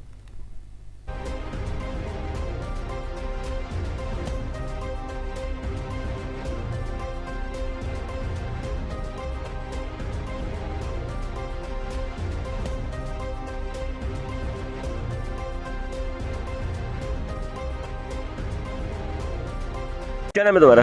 सुबालक नाम है। सुबालक जी, क्या हुआ भैया को, कैसे इनकी मौत हुई? मौत भैया ये जो है केमिकल वही जो है पीली नहीं है। कौन सा केमिकल? अरे वही गंदी वाली दवा जो सरसों से छिड़की जाती है। पहले दारू पिया है। क्या कारण रहा, किस लिए पिया? अब भैया वहाँ हम तो प्रेजेंट टाइम नहीं थे जब उनकी बीबी चिल्लाते हुए कि दद्दू बचा लो, जहर पी ली नहीं, तब जो है पॉइजन पी ली, तब हम साहब जो बीबी से कोई बात है, कोई झगड़ा हुआ? ना झगड़ा कुछ तो नहीं, झगड़ा कभी होता ही नहीं रहा है। झगड़ा कभी नहीं होता था। शराब के दारू के साथ पिया है? दारू, हाँ दारू पी ली ना, पहले दारू नशे को खोब रहा है, उसके बाद केमिकल पी के तब यही। तो भैया कहाँ का मामला है ये? जो है मालपुर गांव के ग्राम सभा माफीरा। कौन गाँव? मालपुर। मालपुर जी, मालपुर ना, थाना सिधौली लगता है। थाना सिधौली। हाँ। यहाँ इलाज के दौरान खत्म हुए? हाँ, इलाज के दौरान। हाँ, सिधौली सरकारी अस्पताल ले गए साहब, वहाँ जो है नहीं, तो यहाँ जिला अस्पताल का एक्सपायर करीन जो है, वहाँ से यहाँ लेके हम आए जो है, तो यही जो है यहाँ खत्म हो गए। कब एक्सपायर हुए थे? आज सुबह 5 बजे। ठीक।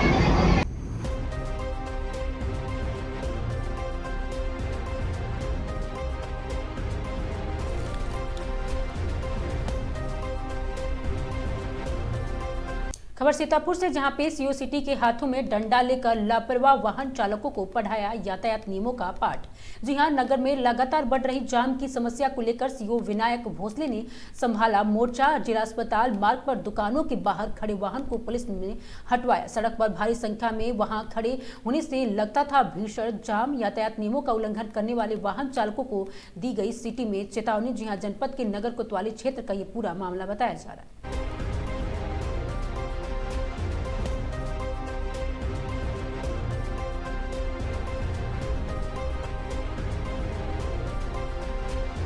खबर चंदौली से, जहां पे चंदौली में दवा व्यवसायी रोहिताश पाल की हत्या के बाद विपक्ष हुआ हमलावर। जी हां, सरकार और पुलिस महकमे में जमकर साधा निशाना। कांग्रेस प्रदेश अध्यक्ष अजय राय परिजनों से मिले, शोक संवेदनाएं व्यक्त की। अजय राय ने योगी सरकार के जीरो टॉलरेंस नीति पर सीधा सवाल उठाया। कहा कि यूपी में जीरो टॉलरेंस नहीं, जंगल राज चल रहा है। सोनभद्र हादसे को लेकर भी सरकार पर निशाना साधा। रोहिताश पाल की हत्या के अजय राय ने हृदय विदारक बताया। कांग्रेस नेता ने आरोपियों की तत्काल गिरफ्तारी और बुलडोजर कार्रवाई की भी मांग की है।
मोबाइल है।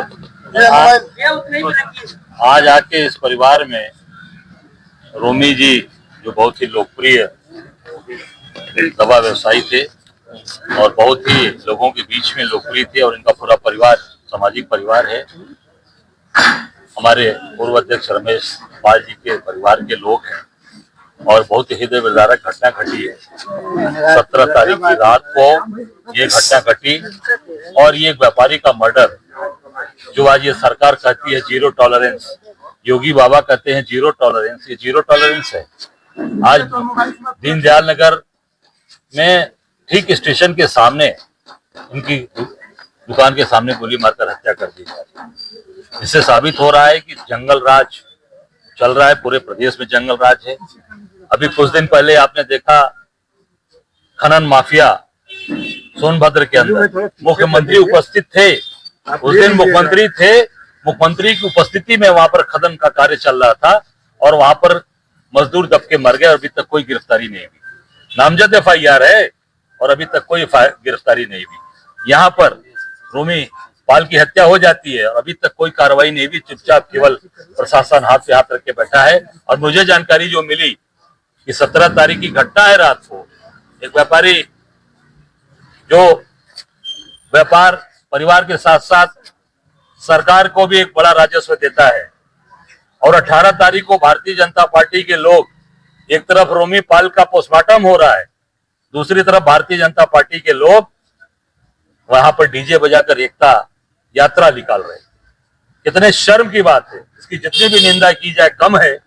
एक तरफ पोस्टमार्टम हो रहा है व्यापारी का, और एक तरफ सारे भाजपा के लोग, वरिष्ठ नेतागण यहां से लेकर और पूर्व मंत्री से लेकर वर्तमान विधायक तक एकता यात्रा निकालकर डीजे बजा रहे हैं। मैं समझता हूं कि पूरी तरीके से ये उपहास किया गया है, और ये पूरे मैं समझता हूं कि केवल रोमी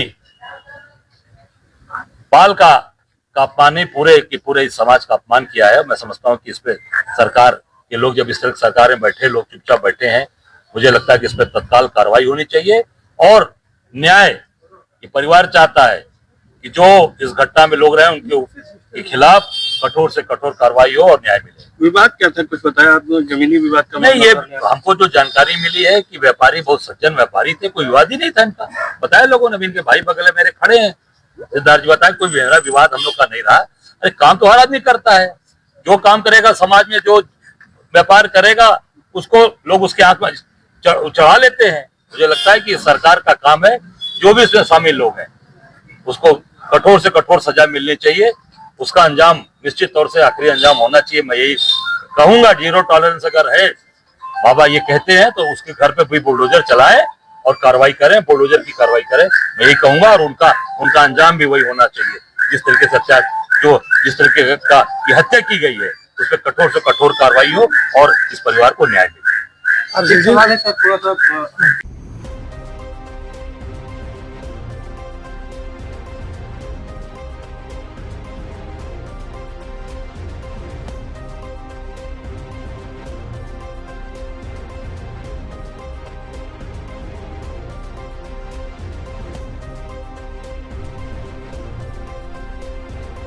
खबर चंदौली से, जहां पे ट्रेन के सामने कूदकर युवती ने दी जान। जी हां, मौके पर पहुंची पुलिस शव को कब्जे में लेकर पोस्टमार्टम हाउस भेज दिया है।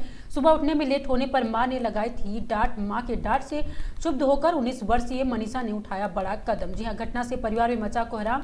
मुगलसराय कोतवाली क्षेत्र के चदासी गाँव के समीप रेलवे लाइन की एक घटना बताई जा रही है।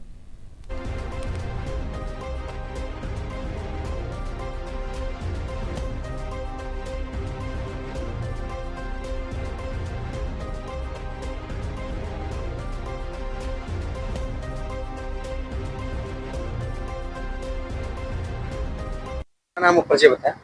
रिटू चौहान। रिटू चौहान जी, क्या घटना हुई है? सर, लड़की, हम तो काम पे थे, बढ़िया लड़की, खुशी पता है, मनीषा ट्रेन से धक्का खा के मर गई। आपको फोन द्वारा बताया गया? हाँ। फोन करके? कितना उम्र होगी लड़के की? 17 साल। 17 साल। क्या कुछ रीजन पता चला? कोई रीजन नहीं सर। कोई रीजन? कोई ऐसा टेंशन मामला कोई नहीं, कोई से। घटना कब की है ये? ये सब 9:30 बजे। 9:30 बजे ट्रेन से कट के मर गए।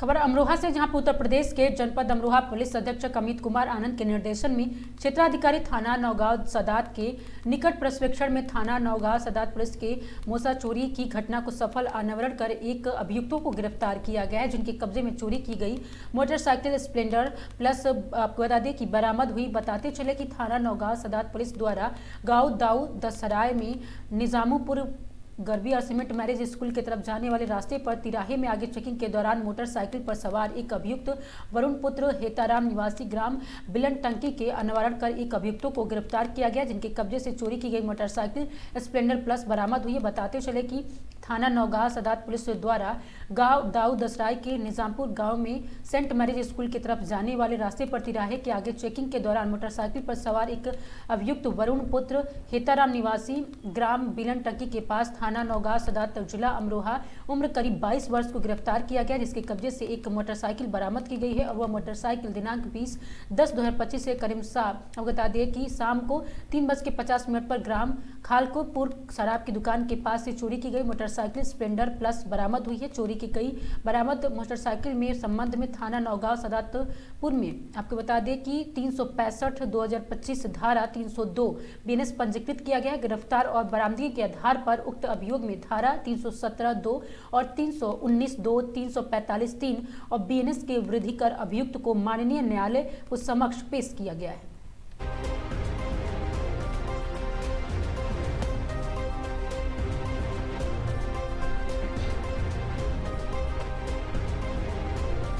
खबर सोनभद्र से, जहां पे महत्वपूर्ण गश्त वाले क्षेत्रों के लिए डायल 112 को मिली 16 नई स्कॉर्पियो। जी हां, इमरजेंसी रिस्पांस टाइम में मिलेगी बहुत बड़ी सहूलियत और डायल 112 में शामिल स्कॉर्पियो को अत्याधुनिक संचार उपकरणों, GPS tracking system, first response kit और अन्य सुरक्षा संसाधनों को किया गया है लैस। दुर्घटना, विवाद, महिला सुरक्षा, अपराध नियंत्रण और अन्य आपात स्थितियों में तेज, सुरक्षित और भरोसेमंद सहायता मिलने से 100% की उम्मीद बताई जा रही है। आधुनिक स्कॉर्पियो से जनसेवा की गुणवत्ता का भी नए स्तर से ले जाया जाएगा।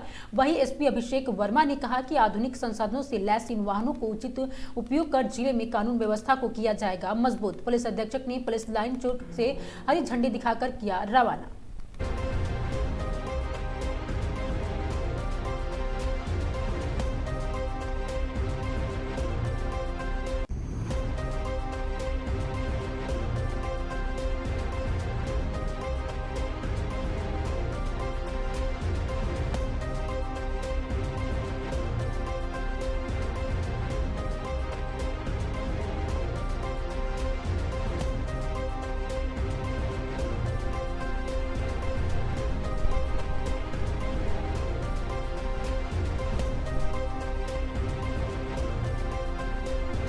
खबर सोनभद्र से, जहां पे अनियंत्रित होकर बाइक गड्ढे में गिरी, बाइक सवार की हुई मौत। जी हां, मृतक की पहचान 42 वर्षीय शिव शंकर देवानंद पुत्र जगधारी देवागन के निवासी ग्राम खोड़ा थाना रामकोला जिला सूरजपुर छत्तीसगढ़ के रूप में हुई है। जी हां, शंकर शिव को अपने छोटे भाई अनिल कुमार के घर खरटिया टोला तेलजन में बाइक के साथ निकल रहा था और अरझट गांव में पूर्व माध्यमिक विद्यालय के समीप अनियंत्रित होकर बाइक गड्ढे में जा गिरी। घायल अवस्था में शिव शंकर रात भर बेसुध पड़ा रहा, जिससे उसकी मौत हो गई। सुबह ग्रामीणों की सूचना पर पहुंची पुलिस शव को कब्जे में लेकर पोस्टमार्टम के लिए भेज दिया है।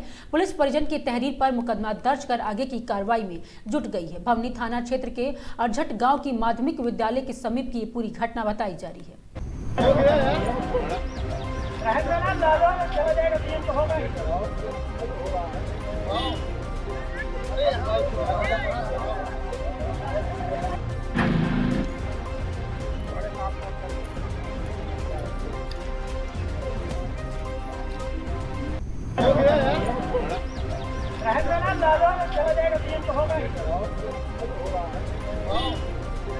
खबर सोनभद्र से, जहां पे खदान हादसे की जांच करेगी एसआईटी टीम। जी हां, ओबरा सीओ हर्ष पांडे की निगरानी में एसआईटी गठित टीम में एक इंस्पेक्टर, 2 एसआई समेत 5 सदस्य होंगे शामिल। हर दिन की प्रगति रिपोर्ट एसपी को भेजेंगे। बीते 15 नवंबर को खदान हादसे में 7 मजदूरों की हुई थी मौत। ओबरा थाना क्षेत्र कृष्ण माइनिंग वर्कर्स की घटना बताई जा रही है।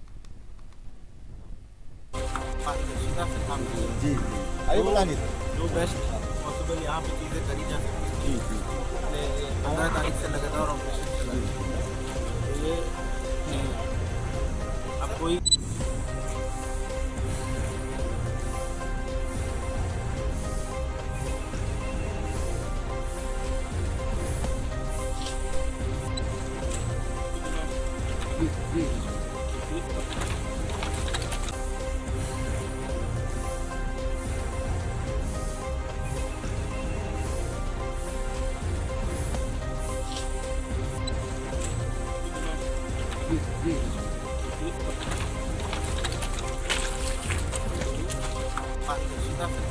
जी अभी बोला नहीं था जो बेस्ट पॉसिबल यहाँ पे चीज़ें करी जा सकती जी जी 15 तारीख से लगातार ऑपरेशन चला ये अब कोई खबर सोनभद्र से, जहां पे खदान त्रासदी में वांछित 4 अभियुक्त गिरफ्तार हुए हैं। जी हां, एक माइनिंग मैनेजर और 3 माइनिंग मेट को किया गया है गिरफ्तार। ओबरा थाने पुलिस ने किया है गिरफ्तार। बीती 15 नवंबर को खदान हादसे में 7 मजदूरों की हुई थी मौत। ओबरा थाना क्षेत्र कृष्ण माइनिंग वर्कर्स की एक घटना बताई जा रही है।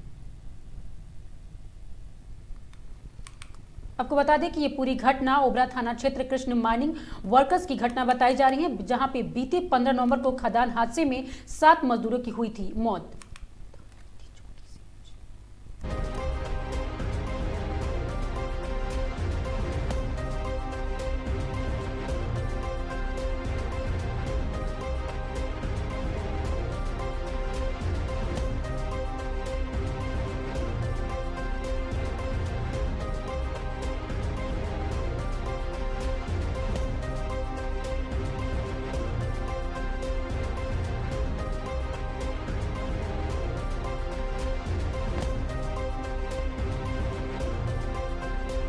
को जो घटना हुई थी खनन हादसे में जो सर, उसमें एक एसआईटी का गठन किया गया। सर, किस तरह की एसआईटी है और क्या कार्रवाई की गई?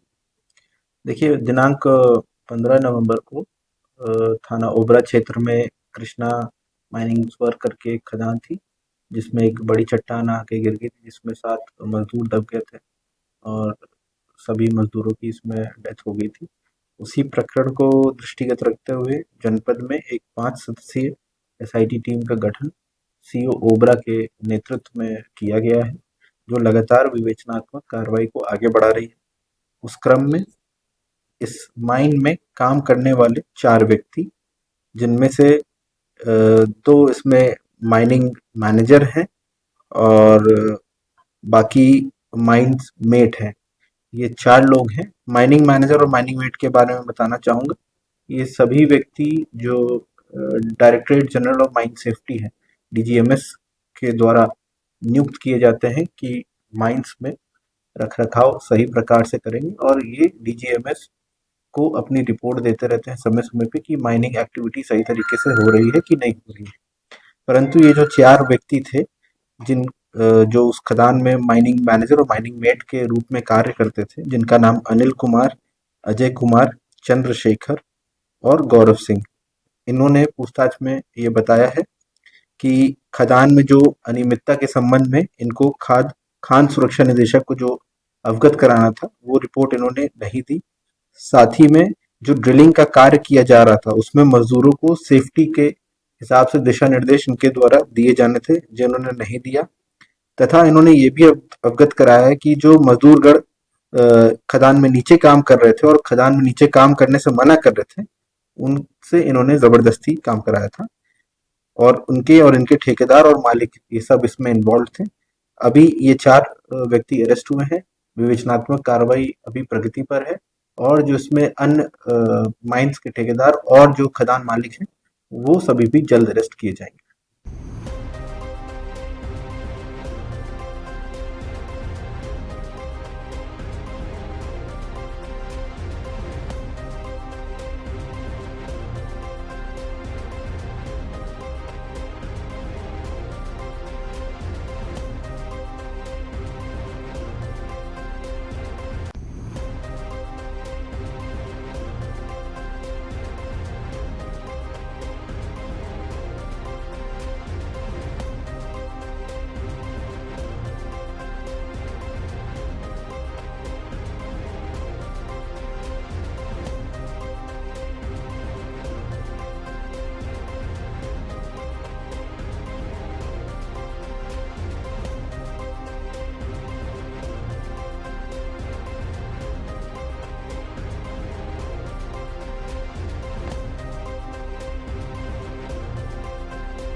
खबर महोबा से, जहां पे लौह पुरुष सरदार वल्लभ भाई पटेल की जयंती के उपलक्ष्य में निकाला गया यूनिटी मार्च। जी हां, एक भारत आत्मनिर्भर भारत एकता यात्रा के आयोजन में राज्य मंत्री ने की सहभागिता।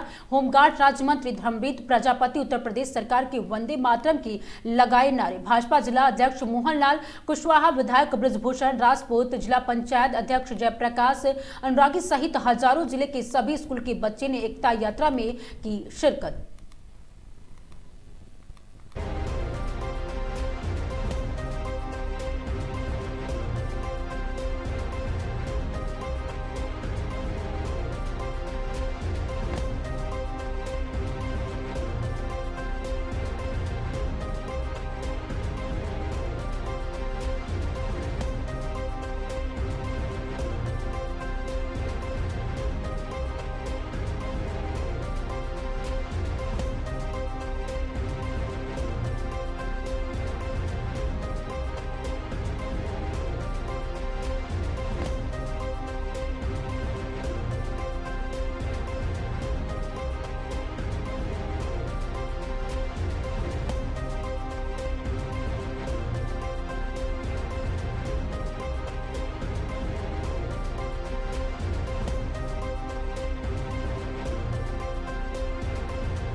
खबर श्रावस्ती से, जहां पे नासिरगंज में बीती देर रात बड़ा हादसा टल गया। जी हां, दूध लेने जाने वाले एक पिकअप पर तेज रफ्तार से नियंत्रण खोकर बिजली के पोल से जा टकराई। टक्कर इतनी जोरदार थी कि विद्युत पोल पूरी तरह से टूटकर क्षतिग्रस्त हो गया।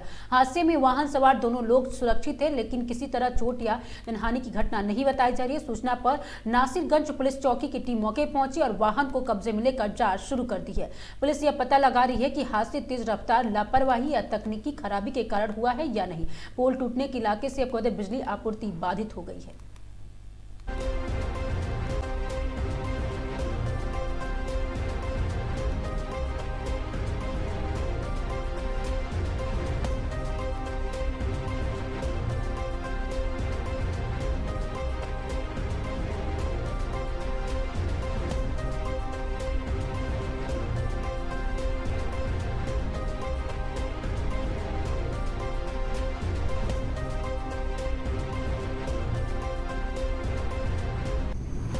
खबर सिद्धार्थनगर से, जहां पे जिले में पराली जलाने के मामले का प्रशासन सख्त रुख अपनाते हुए कहा है कि जिले में अब सैटेलाइट मॉनिटरिंग के जरिए पराली जलाने वाले किसान की पहचान की जा रही है और नियमों के तहत उन पर जुर्माना भी लगाया जा रहा है। फसल कटाई के बाद पराली जलाने की घटनाओं को रोकने के लिए प्रशासन ने कड़ी कार्रवाई शुरू कर दी है। डुमरियागंज तहसील क्षेत्र के भंडारिया गाँव में सैटेलाइट लोकेशन के आधार पर 2 किसानों को पराली जलाते हुए पकड़ा गया। जाँच में आरोप सही पाए जाने पर दोनों किसानों को 5-5 हजार रुपए का जुर्माना लगाया गया। प्रशासन प्रशासन के अनुसार डुमरियागंज क्षेत्र में अब तक सैटेलाइट के जरिए पराली जलाने की 6 घटना में पकड़ चुकी है और संयुक्त जांच में पुष्टि हुई है कि भडरिया गांव निवासी मोहम्मद अयूब पुत्र और शहादत अली और शबीर हसन पुत्र मसरूफ पराली जला रहे थे, जिसके बाद उन पर तत्काल कार्रवाई की गई है। अधिकारियों का कहना है कि पराली जलाने से वातावरण प्रदूषित होता है और खेतों की उर्वरता और प्रभावित होती है। इसके लिए किसानों से अपील की गई है किसी भी स्थिति में पराली ना जलाए, अन्यथा कड़ी कानूनी कार्रवाई भी की जाएगी।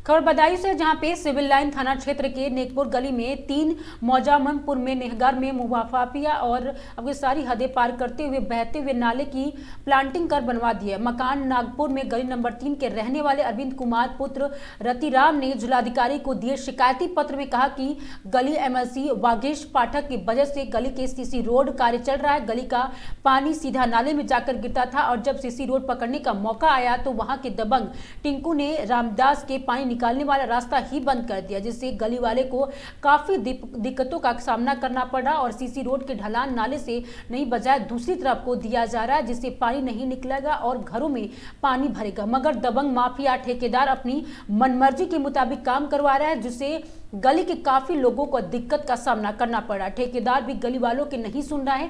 गली के सभी लोग भूमाफियों से त्रस्त है और ग्राउंड पर जबकि रिपोर्टिंग की गई तो हकीकत में नाली के ऊपर मकान बने हुए मिले जो भूमाफियों द्वारा बेची गई जमीन है।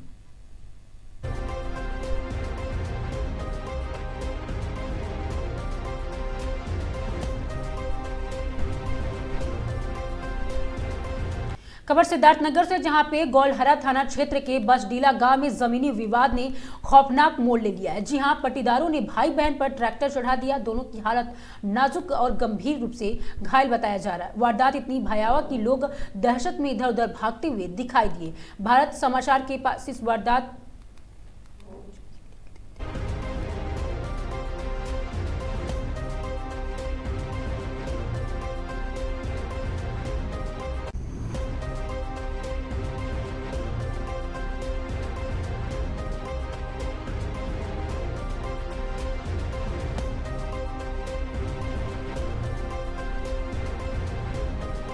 खबर सीतापुर से, जहां पे अवैध निर्माण पर चला प्रशासन का बुलडोजर। जी हां, अवैध अतिक्रमण को हटाया गया।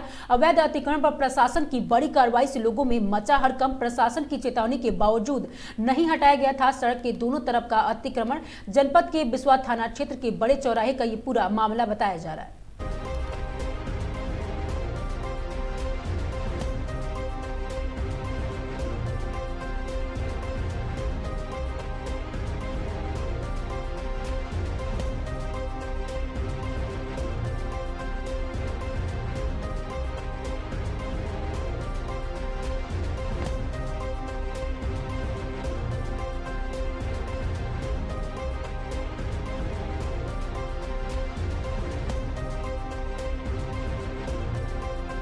किया गया जी, नगर पालिका बिस्वा के द्वारा आज अतिक्रमण अभियान चलाया गया है माननीय जिलाधिकारी महोदय के दिशा निर्देश के अनुपालन में। हम लोगों ने आज यहाँ पे रोड पटरी पे जो भी जिन्होंने कब्जा किया हुआ था उनको हटाया है।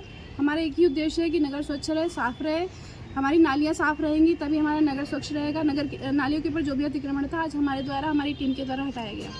नहीं, कितने दिनों तक चलेगा ये अभियान? लगातार अब चलता रहेगा, अनवरत। हर फ्राइडे को, शुक्रवार को नगर पालिका बिस्वा के द्वारा अतिक्रमण अभियान चलाया जाएगा। मैम, ये कुछ लोग जैसे अतिक्रमण कर लेते हैं पुनः अतिक्रमण कर लेते हैं, तो इसके लेकर इनके ऊपर कोई कार्रवाई हुई? जी बिल्कुल, इन पे कार्रवाई की जा रही है। अगर ये पुनः लगाएंगे तो 10,000 रुपये का जुर्माना, मैंने सबको मौखिक भी बोला है। हम लोग लगातार इन पे चालान करके जुर्माना वसूल भी करेंगे अगर ये पुनः लगाते हैं तो। और मेरा नागरिकों से निवेदन है कि नगर को स्वच्छ बना के रखें, हम लोगों का सहयोग करें, हम आपका सहयोग करें, आप हमारा सहयोग करें। खबर श्रावस्ती से, जहां पे मुख्यमंत्री सामूहिक विवाह योजना के तहत 48 जोड़ों के हाथ पीले गए। जी हां, कार्यक्रम कलेक्टर स्थित यथागत हाल में आयोजित हुआ और विधायक रामफेरन पांडे और डीएम अश्वनी कुमार पांडे ने किया शुभारंभ। अधिकारियों ने दीप प्रज्वलित कर और कलश पूजा कर कार्यक्रम की शुरुआत की गई। सभी नवविवाहित जोड़ों को प्रमाण पत्र और उपहार प्रदान किए गए। सरकार की पहल गरीब परिवारों के लिए वरदान साबित हो रही है। इस योजना में प्रति जोड़ों को सरकार की तरफ से 1 लाख रुपए की सहायता भी दी जाती है। विवाह जोड़े में हुए आपको बता दें कि 16 अल्पसंख्यक और 16 पिछड़ा वर्ग की जोड़ी शामिल थी। कुल 5 विकास खंडों के लाभार्थियों के कार्यक्रम में भाग लिया। समाज कल्याण विभाग ने कार्यक्रम में सफलतापूर्वक संपन्न कराया।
खबर सीतापुर से, जहां पे नगर में धूमधाम के साथ मुख्यमंत्री सामूहिक विवाह कार्यक्रम का आयोजन हुआ।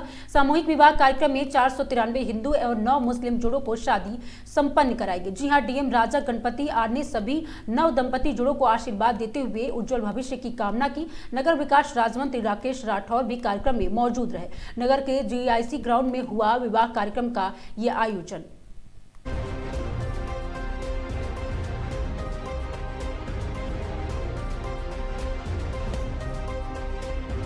देखिए, आज माननीय मुख्यमंत्री जी के निर्देश के क्रम पे और शासन का निर्देश के क्रम पर जनपद सीतापुर में 502 जोड़ियों का सामूहिक शादी का कार्यक्रम सकुशल संपन्न कराया गया है। इसके लिए मैं विशेष रूप से समाज कल्याण अधिकारी और हमारा मुख्य विकास अधिकारी सबको मैं धन्यवाद देना चाहता हूँ। इन लोगों को नेतृत्व से ये सकुशल संपन्न कराया गया है और साथ साथ हमारा जितना भी माननीय जनप्रतिनिधिगण है सबको मैं धन्यवाद देना चाहता हूँ। तो इन लोगों को मार्गदर्शन में सकुशल रूप से आज 502 जोड़ियों का सकुशल आज शादी का समारोह हम लोगों ने संपन्न किया और उसमें 9 मुस्लिम जोड़ी।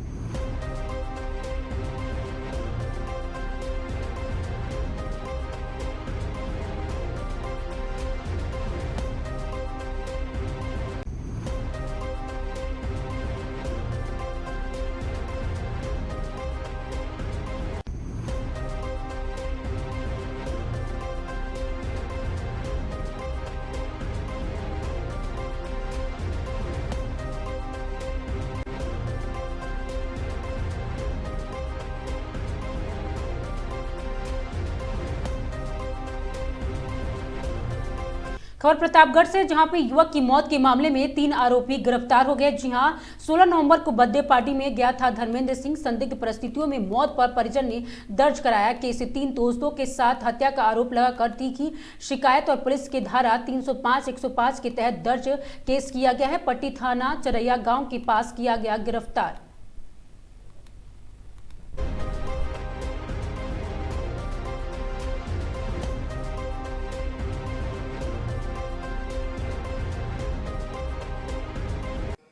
जनपद प्रतापगढ़ के थाना पट्टी में ग्राम चरैया में दिनांक 17/11/25 को श्री धर्मेंद्र सिंह को उनके 3-4 लोग उन्हें घर से लेकर के गए थे शाम को, और रात्रि में उनकी बॉडी संदिग्ध अवस्था में पाई गई, जिन्हें सीएचसी ले जाने पर मृत घोषित कर दिया गया।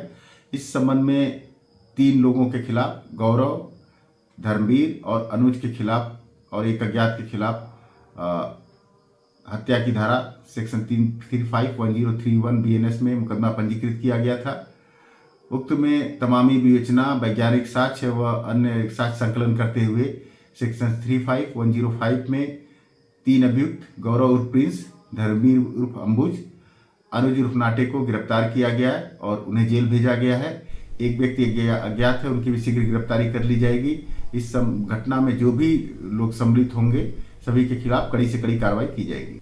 खबर शाहजहांपुर से, जहां पुलिस के निर्देशन में पुलिस लाइन स्थित परिवार परामर्श केंद्र के परामर्श सत्र आयोजित किया गया, जहां कुल 35 प्रकरणों की सुनवाई हुई और 4 दंपतियों को समझौता फकार सकुशल विदा किया गया। परामर्श सत्र में उन दंपतियों को प्राथमिकता दी गई जो कि घरेलू विवादों के कारण अलग अलग रह रहे थे। केंद्र की टीम ने धैर्यपूर्वक दोनों पक्षों की बातें सुनी और समाधान की राह निकाली। थाना कांट का 2 साल पुराना विवाद चल रहा था। थाना बांडा का 11 महीने पुराने विवाह का झगड़ा था। थाना कटरा का 5 वर्ष पुराना मामला बताया जा रहा था और मदनापुर के 14 साल का पुराना विवाद था। सभी मामलों के परामर्श के बाद दंपतियों ने आपसी सहमति के साथ रहने का निर्णय लिया। परामर्श कार्यक्रम में महिला उप निरीक्षक मधु यादव, महिला मुख्य आरक्षी चंद्रकांता शर्मा और आरक्षी मोनिका, आरक्षी पिंकी और परामर्शदाता अंशु राजनी सहित टीम मौजूद रही। शाहजहांपुर पुलिस का मानना है कि संवाद और समझ से ही समस्याओं का समाधान संभव है। परिवार परामर्श केंद्र लोगों के जीवन में सक्रिय हो रहा है।